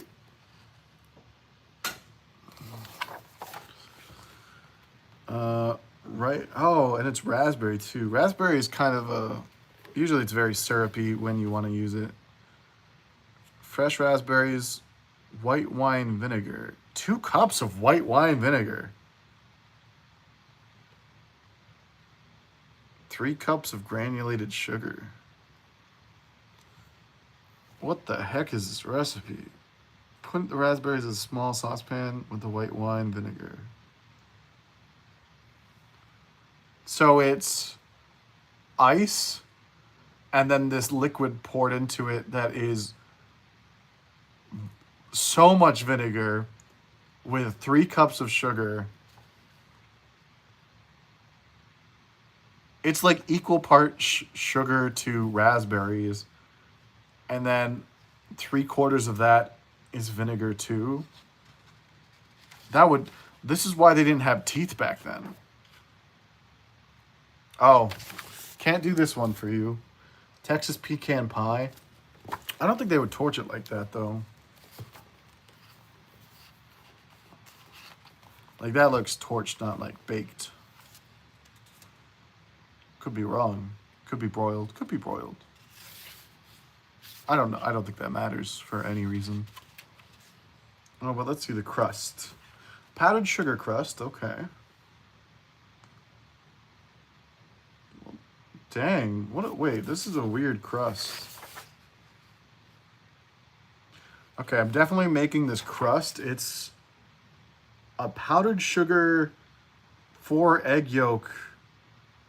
4 egg yolks to 1. Oh, maybe. Well, there's no water, but still, 4 egg yolks to 1 3/4 cup of sugar. Usually, I do 3 cups flour, 2 sticks butter, 1 cup water, but not really 1 cup water. It's less than that. I just like however to bring it together, but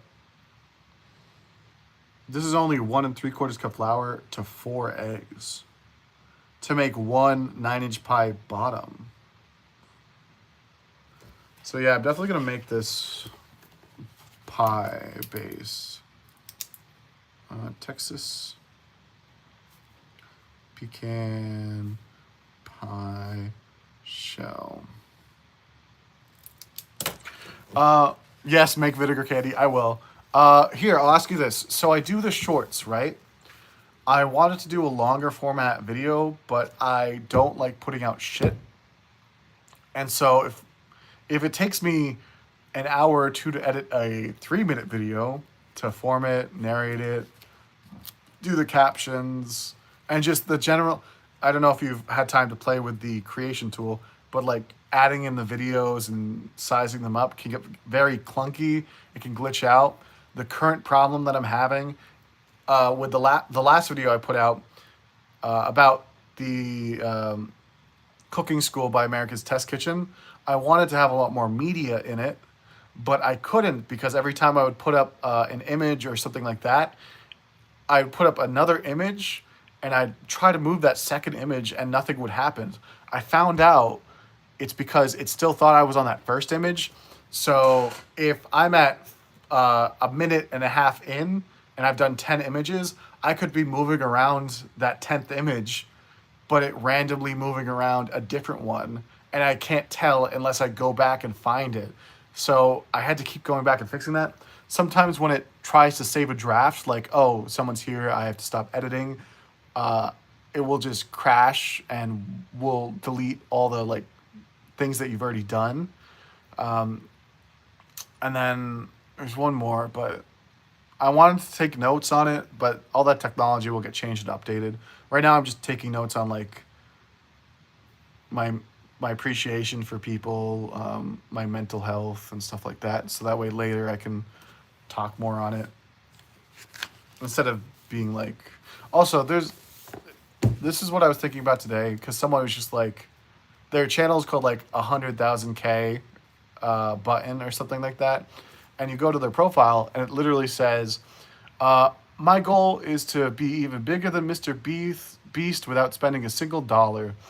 And I'm just like, Mr. Beast didn't even want to be bigger than other people. He wanted to be bigger than himself, and then he kept just being bigger than himself.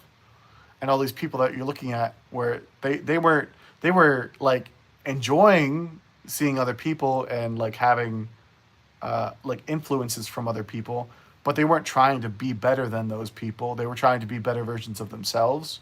So to say like, I want to be better than Mr. Beast, don't clip me on that, by the way. It's kind of ignorant to the idea of self. Like, you should be better than yourself. And as long as you're being better than yourself yesterday, I don't think anyone should take a look at your life and be like, you're a bad person because you tried. So definitely try.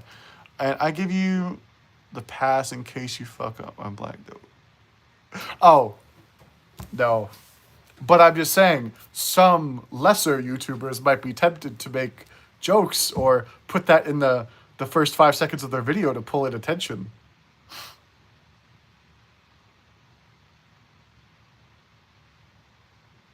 Like me when I was 15. No.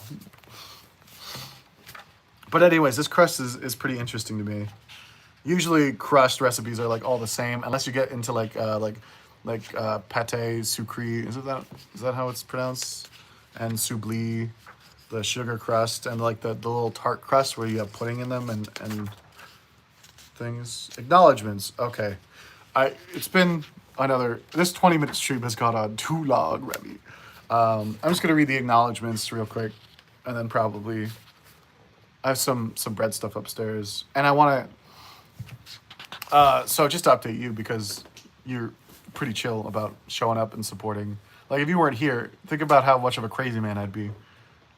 Oh, no, not that I wasn't the gamer that threw around the N-word. One of my like biggest regrets in video making was, I think I called like one of my friends a fairy, as in like flamboyant, but that was like when I was a child. And I remember going back and checking out that channel. I'm like, whoa. Unsubscribe. Who's this idiot? Because like, you know, I was trying, it wasn't even being funny. It was just like, at that time, I probably just didn't know better. Just ignorant, immature. It takes a while to grow. Especially when, I don't know, when socially it isn't acceptable in your friend group to grow as a person, when immaturity is the nature of your group, it's very hard to grow as a person at that young age. And then meeting someone who means something to you and still being a little immature and losing a relationship because you were immature at the time, that it's unfortunate. But yeah, go outside, pick up some rocks, do some things. You don't have to do everything at once, but just do some things. Try things. All right, this is I had some suspicions when he did the dedication to Jose, but I did not know that Max Miller was gay. This is a surprise to me. Which I think is very inclusive of me, because now that I think about it, he's very well put together. But those are stereotypes, so I never see that. Same with like, I don't know if this is a good time to talk about gender issues, but like all I know is like, if you were in the woods alone and didn't learn any languages, you would be you. So just because we're putting words to things doesn't mean everyone needs to hate each other for it. Because you were literally born and labels were put on you before you could even decide what you were. So like, who cares? That's that's people from the out. Like I think the other day you asked me, do I think I'm fat? No. It'd be like, do I think I'm ugly? No. Do other people do? Yes. Do some days I do? Yes. But it's just like to be set in stone on what you are. I think is this is gonna sound bad, like an immature approach to the human condition. Like we are, period. That's it. We are, and then we are not. Everything in between to define us is subjective. It's up to you socially what you need to be. And I think people put a lot of pressure on themselves to say like, well, I had to do this because that's the situation I was in. But there's always other options. Not to say like some people had to do things, or some people do have to do things. I'm not saying for the people that had to do something to get them out of a situation. I'm saying the people that live their life one way because that's how they have to be. I think that's a little bit ignorant to themselves. Like they should spend more time with themselves to really figure out what they could be doing. Like do what you need to get out of a situation, but once you start trying to find yourself, don't set in stone who you are they before they finish digging the hole that you're going to be in. My gravestone will not include pronouns. It will just include a small note that says, "Thank you for watching." No. But I won't talk anymore about those issues because, like, gender issues, religious issues, I truly don't enter that world. I do support people. Like, I'll go to, like, pride events and help with, like, setting up. So what I'm trying to say is, like, the structure of the culture for many social things in the world, they really don't affect me mentally. Like, I need a good comparison to dig me out of this hole that I've dug for myself. And digging more is clearly not the answer, so I don't know why I said that either.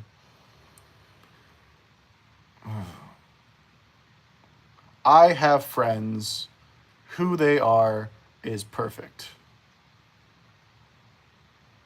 If someone is mean to me, I don't try to break them down into terminology. And if someone wants to be called a specific name, that's a respect issue. The same way someone might prefer he, him, they, them, I prefer not to be called ugly or fatty. And it's more up to the person who's talking to say, like, no, if you want to be they, them, I'm not going to do that. I'm just going to keep calling you he, him. Well, then they're being disrespectful. So you just kind of move on from that person. Or you try to educate them. Are you gay? You don't have to answer. I am a demisexual, a demi.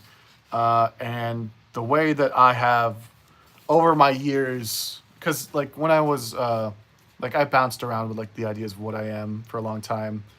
And that one was the most, that was the term that resonated with me most, like a long time ago. And then as I went, like I think it's just kind of like correct. Because the way I would describe what kind of people I'm interested in, and this will frustrate other people, but it's whoever I am with is the person I'm interested in. Their gender aside, knowledge aside, race aside, whatever, it just depends on who I'm with. That is the person I'm currently attracted to. Yeah. Why are you gay? I still remember that guy. I want to know if he was like that serious. The "why are you gay" guy is to me like what the KKK is to people. where they're just like, why are you a different color than me? Like, I don't know. They ran out of toner. They spilled some ink into the sperm. Sorry, man. I don't got answers. Lady Gaga says, I was born this way. And Pink says, ooh, ooh, ooh. That's from Sober. Did I miss anything? Oh no, just the vinegar. Ooh, thank you. And yeah.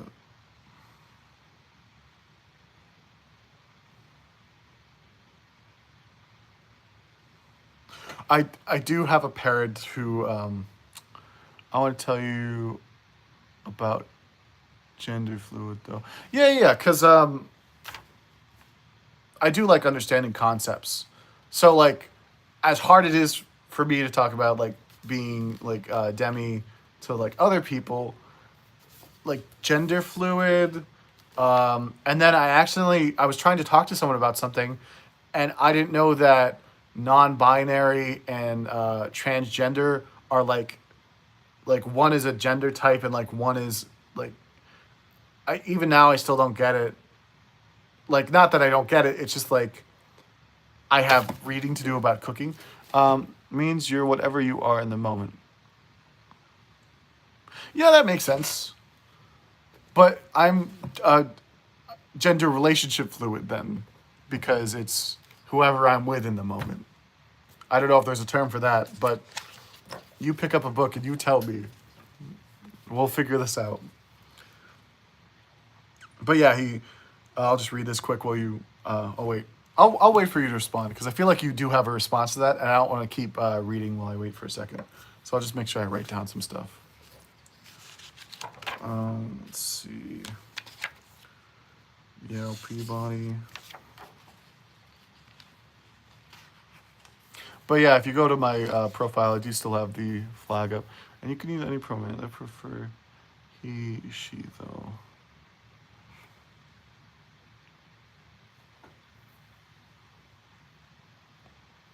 Oh, so like you avoid they, them? Is that what you're saying to me? So like, if I'm talking about Remy, you don't mind if I go like, oh yeah, Remy he's or Remy she's. Oh, you don't want me to go like Remy there.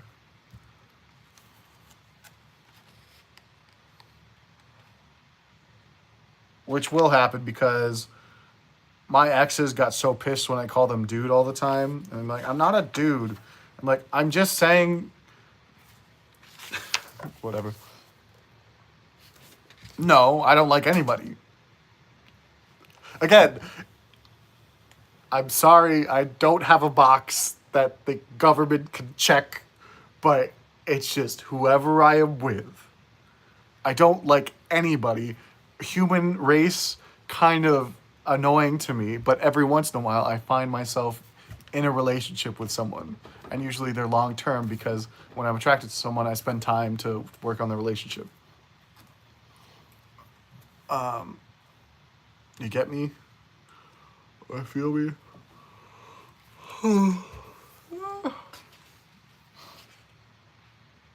Like relationships for me, they aren't like. I'm so sleepy now. These streams are killing me. Not killing me, but just. I think I used all my energy just hyping up the front of the book. The Great British Bake Off. Here, I'll read this real quick and just so it's in the thing. First, so this is from Max Miller's tasting history book that I stole from borrowed from the library with my library card that I legitimately got, and has my name on it, not anybody else's. Jack Nicholson. First, I thank my husband Jose for supporting my idea to start a YouTube channel right from the beginning. When I was furloughed from work, instead of watching TV, he encouraged me to keep making videos. I would have never stuck with our channel or finished the book without his calming presence, along with our cats, Jamie and Cersei. Okay, well, that tracks. I would like to thank my family for putting up with my years of saying, hey, did you know that? Etc., etc. And especially my grandpa, who first inspired my love for history and storytelling, and my mom and dad for exposing me to all sorts of cuisine, whether I like it or not. Maureen Grandchamp for introducing me to the Great British Bake Off and Mary Berry. It was Mary Berry's masterclass that inspired me to get into the kitchen and learn how to bake. Thank you to Anja Schmidt for bringing in the opportunity to write this book, and to Justin Schwartz and the team at Simon and Schuster for helping me see it through. Anne Volkwine, who took my convoluted cooking instruction and crafted them into beautiful recipes in this book. Her enthusiasm for this project kept me going throughout. At Atrigan, Atrigan, Etrigan, and all my Patreon. Okay, so that was probably not their actual name. That's probably their tag. And all my Patreon patrons who have supported me through this process, and especially to those who gave up their weekends to test recipes and give me invaluable feedback. Everyone who helped me with translating and deciphering old texts and recipes. There would be no cookbook without the help of Ken Abala, Gotchka Barjamovic, or Gochka Barjamovic, Tova. Oh, is that a long? Tova Ang, Francesco Vitellini, Roy Chan, Joshua and Ellen Badgley, Nawal Nasrallah, Rich O, or U, Susanna Monteros, Glenn Gorsuch, Jackie Murphy, and Ellie Homeward Roy. My manager, Jeremy Katz, for spending countless hours finding and clearing images, finding mistakes I so often miss, and basically every other task I've asked him to do. And my agents, Jim Stein and Marla Hott, who are my constant advocates in everything I do. The photographer, Andrew Boo, and his team for making those dishes look far better than I could. Okay, so he probably threw in the ideas for how things should be like old and plated and nice drapes. But he didn't actually cook these things. Okay, good. Thank you. Appreciate you. So this is like a group. This book is like taking his original concept and allowing like a group of people to kind of come together and make it like these nice shots and this kind of specialness.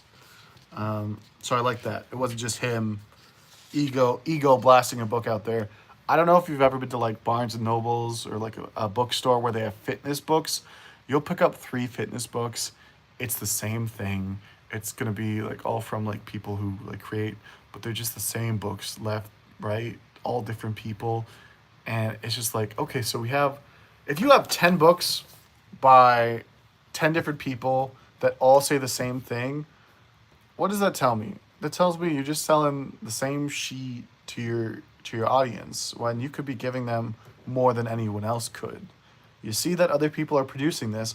How can you make your book better? Not better, but just how does it fit on a shelf so you don't have 10 of the same book weighing it down? But anyways, photographer Andrew,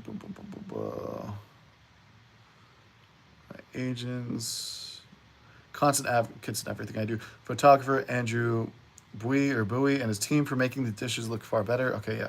My family at Walt Disney Studios, who listened to me prattle on about food history and who tested many of my first historic dishes.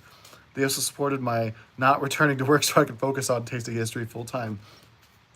A huge thank you to all my wonderful fellow food history nerds who have come before me and made what I do possible.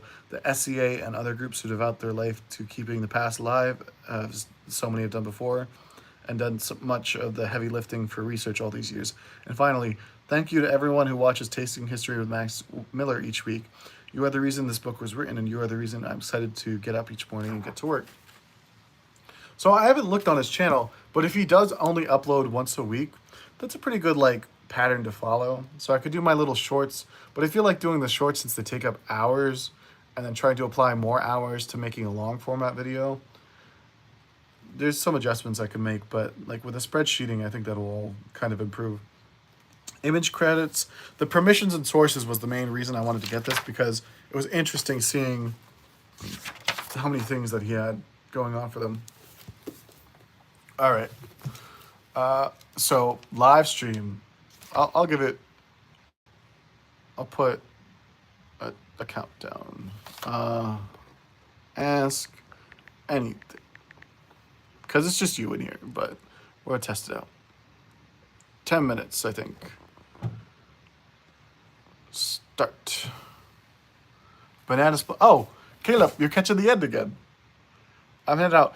So this last stream was actually pretty like talky and engaging, so I'll put it on the channel. The last one's up there, but it's not as like fun as this one, I thought. But I'll add yours. Banana split bars. Oh, appreciate you, but that's the same question. Like, what should I make? I asked that earlier. So I'm going to do a video on scalding milk because a lot of recipes call for scalding milk.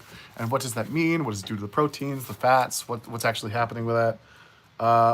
We were doing, I don't know how long you've been here, but a review of Tasting History by Max Miller for this stream. And this is what I kind of pulled from it that I want to try. So gingerbread squares, mead. He does soul cakes, which kind of look like a Irish soda bread, but they're a yeasted risen soda bread. Not soda bread, but like it looks like those. So I want to make that. Simnel, which is another little cake thing. Hardtack, which the recipe in the book is literally just 4 cups of flour to 1 cup of water. And I'd like to work with that because maybe I can make like a little Instant Pot thing. And then there's this thing called makshufa, which, yeah, Callie. I was about to call you Khalip again. Have I been doing that? But makshufa, so it's like a peanut brittle, but instead of having whole peanuts in the peanut brittle, you use like almond flour. So it's almond flour plus that sugar, and you make like those nice crispy pieces of sugar. But I want to make this, do peanut flour and make the peanut flour brittle, and then add whole peanuts too. So it will be a double peanut brittle. That sounds pretty cool.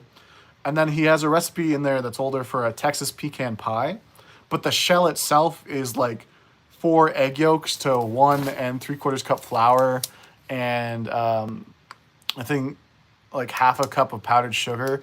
And the ratios on that just have me so intrigued that I have to try making it.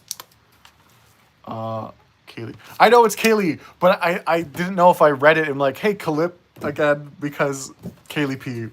But yes. Welcome back. Banana split bars. Got it. Banana.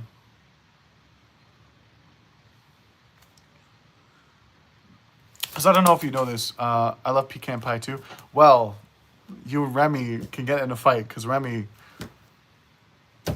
very allergic. Very allergic to pecans. We did allergies on this stream too. But banana split bars sound good. How do I want to make those? Are they like banana split ice cream style bars, or are they like granola banana split bars? Kaylee. You write down Kaylee. That's me.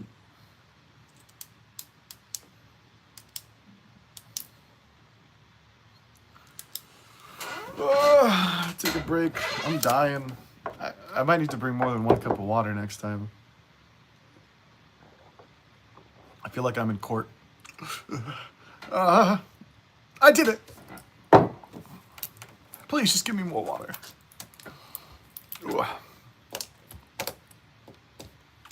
It's funny to have the ask anything there when the whole time it was ask anything and you were asking anything. I have no food, Alan, and I will give the recipe, but I don't got measurements. No, I appreciate that. So I just recorded some footage. I did a couple like ciabatta recipes. Like my pie crust recipe, it's in my head. The cinnamon buns that I do, it's in my head. And I think a lot of those really good recipes, it's not about memorizing them. It's just they're so good. Like the heart that you have in them, you just love them so much that like they live with you. Like I can make chicken piccata because there is no recipe, but baked goods are a little different because you need to kind of know what you're working with. If you want me to do like your specific recipe, yeah, I can do that. Also, do you like do videos on stuff like that? Because I'll give you a shout out, but I can also like tag your channel if you upload stuff. But yeah, feel free to give me your measurements and then watch the video and be like, this idiot did everything wrong. I am setting up like a money comb. It's okay. I try to.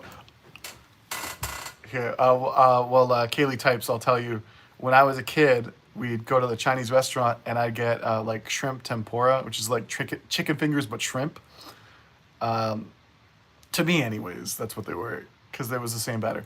I was very allergic to shrimp at the time.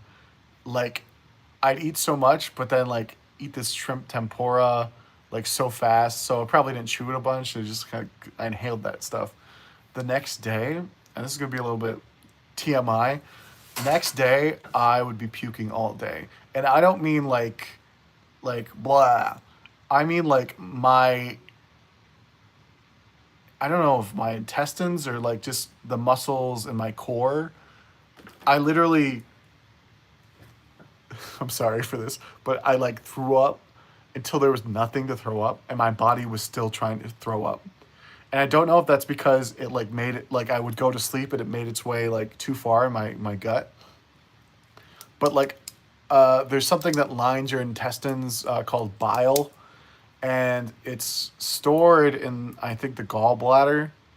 I can't remember where it's made, but it basically like binds with fats and helps break them down. So people with gallbladder issues, they can't store enough to eat high fat, and if they can't produce bile, they have like buffalo bile that they'll eat with their food, so that way they can digest fats.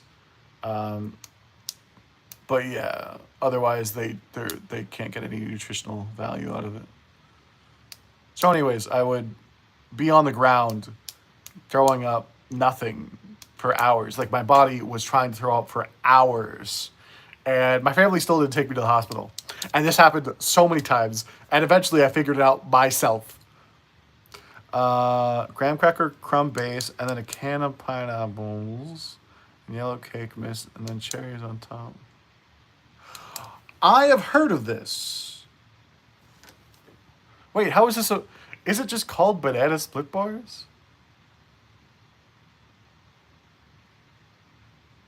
Because of the cherries, right? So start by making a simple graham cracker base. Okay, okay. Oh, so this is like a... This is like that bring it out at the end of dinner. I do have a bunch of pineapple right now. I just don't have the ice cream. And I did just get some graham crackers because the Gournay Boursin style cream cheese frosting, when it's that was my first time like making it for other people, but usually I only make enough for what I need. I put it in the fridge and it's set up, and because it's just sugar that's been like melted, cream cheese and butter, it's set up into this really fluffy cheesecake texture. And if that's a good no bake cheesecake recipe, I've now taken the no bake cheesecake down from like an 8-hour rest in the fridge overnight thing to like a 30-second rest in the fridge thing. That's what we call them in the South. Well, I only saw the pineapple on the cake, so I'm like, this is just a pineapple upside down cake. 2 as a layer. Pineapple.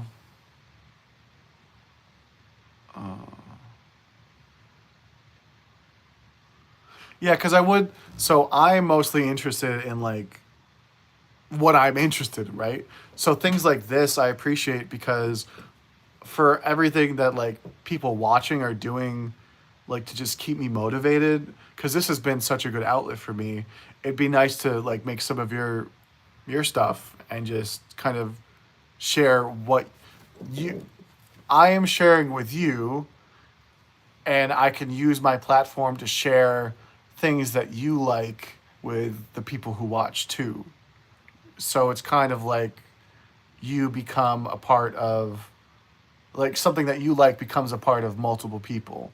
Whereas I'm doing this for my own personal gain, my own personal knowledge gain. Potluck. Yeah, that's what I'm thinking. It sounds very potlucky, like one dish. Get out ice cream. It's more of a potluck dish. Like this is a church group thing. Bring it to the potluck. Graham cracker base, can of crushed pineapples. Then, can of crushed pineapples. Low key, have you ever made it into like a pie shape? Like, do you always do a casserole dish? Oh, I'm out of time. We'll just finish up. I'll put another like 2 minutes. Cause like with a graham cracker crust, I think you could like get pretty cool with the design of like doing like some layers. I don't know how thick it is though. Like, are we talking like, is it deep guy? Or, all right, hear me out, Kaylee P. So you know those like ice cream bar trays? Like, what if you did like, I'm trying to simplify this in my head.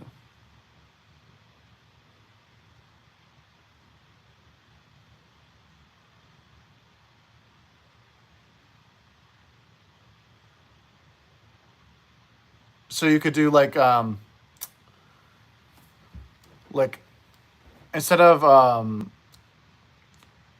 ice cream sandwiches being chocolate and vanilla, you could do like a yellow cake kind of ice cream sandwich outside, or even like thin slices of regular cake. They don't have to be that kind of like weird thing that breaks off in your head. It could just be so like slice of cake, spread of pineapple, um, like jam, like a pineapple jelly, ice cream, and then on the other side you could do on the other cake you could do like a cherry jelly. So it'd be an ice cream sandwich in the same style. And then the outside, you could probably coat it in like crispy banana pieces too. And be like almost like a popsicle treat. Yeah, it is pretty thick. Or not not even a not even like a pie. Like, what if you just did because I assume this is a casserole. Because my brain immediately went casserole dish. Maybe you were talking about like a cheesecake pan. Because then you would have the walls that you could take off, and then you could get those nice like cheesecake slices. Because really, in my head, eating a square of that to me, eating like a square of that is like eating like a giant block of fudge, or eating directly from like an ice cream tub. It's a little bit too like I need to say no. This is a fancy dessert. This is so there's some quality instead of just like a bunch of things together. Not that they are, but does it sound good? I'm just saying my restaurant brain is being like, we can't just serve squares, but we could. Like, if I had a barbecue place, I'd serve it in like nice big squares. Okay, sorry. Thank you. I need to write down. I'm gonna write down the other stuff you wrote, but let me know what you mean by like banana as a layer. Like, am I doing thin slices, like just like a thin layer of banana, or like big chunks? Am I cutting it sideways? Because that seems to be the more important top. Because maybe I'll do it. I'll like respect your recipe first, and then I will absolutely bastardize the whole idea. Like when I made so there's like a fancy rice dish called tadig, which is just rice like browned on the bottom with like saffron and stuff like that. But I did like a buffalo chicken version that smacked. But so, anyways, I would take like the traditional form that you know it as, and then some of the things that I'm talking about are maybe like other ways you could see it. So like different perspectives on it. That sounds fun to me. But I also want to respect that it's your idea and you're sharing it. So maybe I won't. Maybe I'll just appreciate it and share it with some family members, and they can tell me how they feel. 100.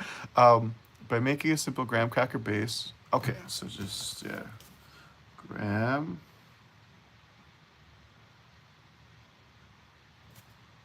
cracker base. And then a can of crushed pineapples. Then a basic yellow cake mixture. Okay, so it's baked as a graham cracker crusts. Crushed pineapple with yellow cake mix on top. Okay, then from there, yellow cake mixture.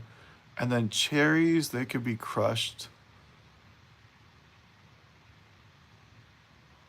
Okay, so it's graham cracker, pineapple, yellow cake, then pineapple cherries, yellow cake.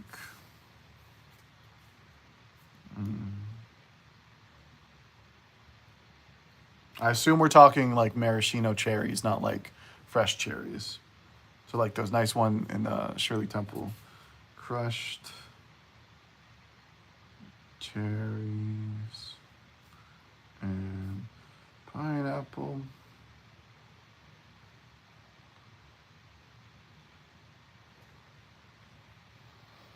And then another layer of the cake. Oh, vanilla icing. Icing. I thought it was vanilla ice cream. I'm thinking of this as like kind of like an ice cream cake thing. It would be an excuse to pull out my piping bag and do it up. And then vanilla icing. And then toasted garnish. Or fruit already added. So for the icing, it said coconut toasted garnish with whipped cream or fruit already added. So you're saying like take the whipped cream and fold in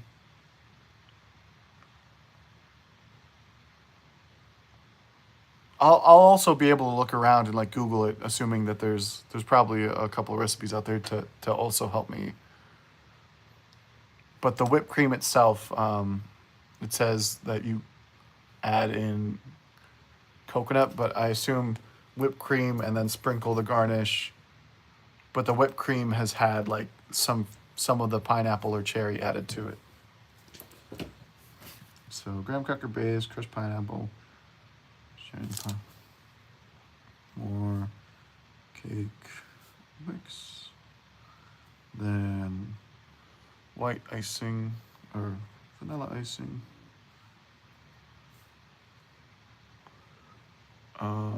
toasted coconut,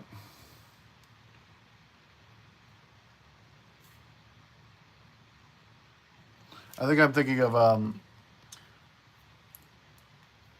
unless it is vanilla ice cream, and I'll read it in a second. Toasted coconut,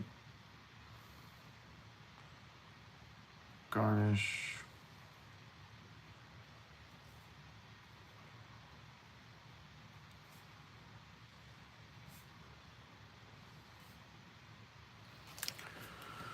all right, let's go. I have to run. I just want to make sure you got back to you. I'll talk soon. Have a good day. Thank you so much. Hello, if you're here, the stream is ending. I'm going to upload this one to the channel because we actually did a lot of talking and it was fun. The last one I might take down because it was not as fun as this one. So that's a good vehicle. If you're the one person here, thank you. Please feel free to dive into my painting, Mario 64 style, and have a great time. Good night. Appreciate y'all. I'm not going to drop you and show you my toes today. I have to farm. Yeah.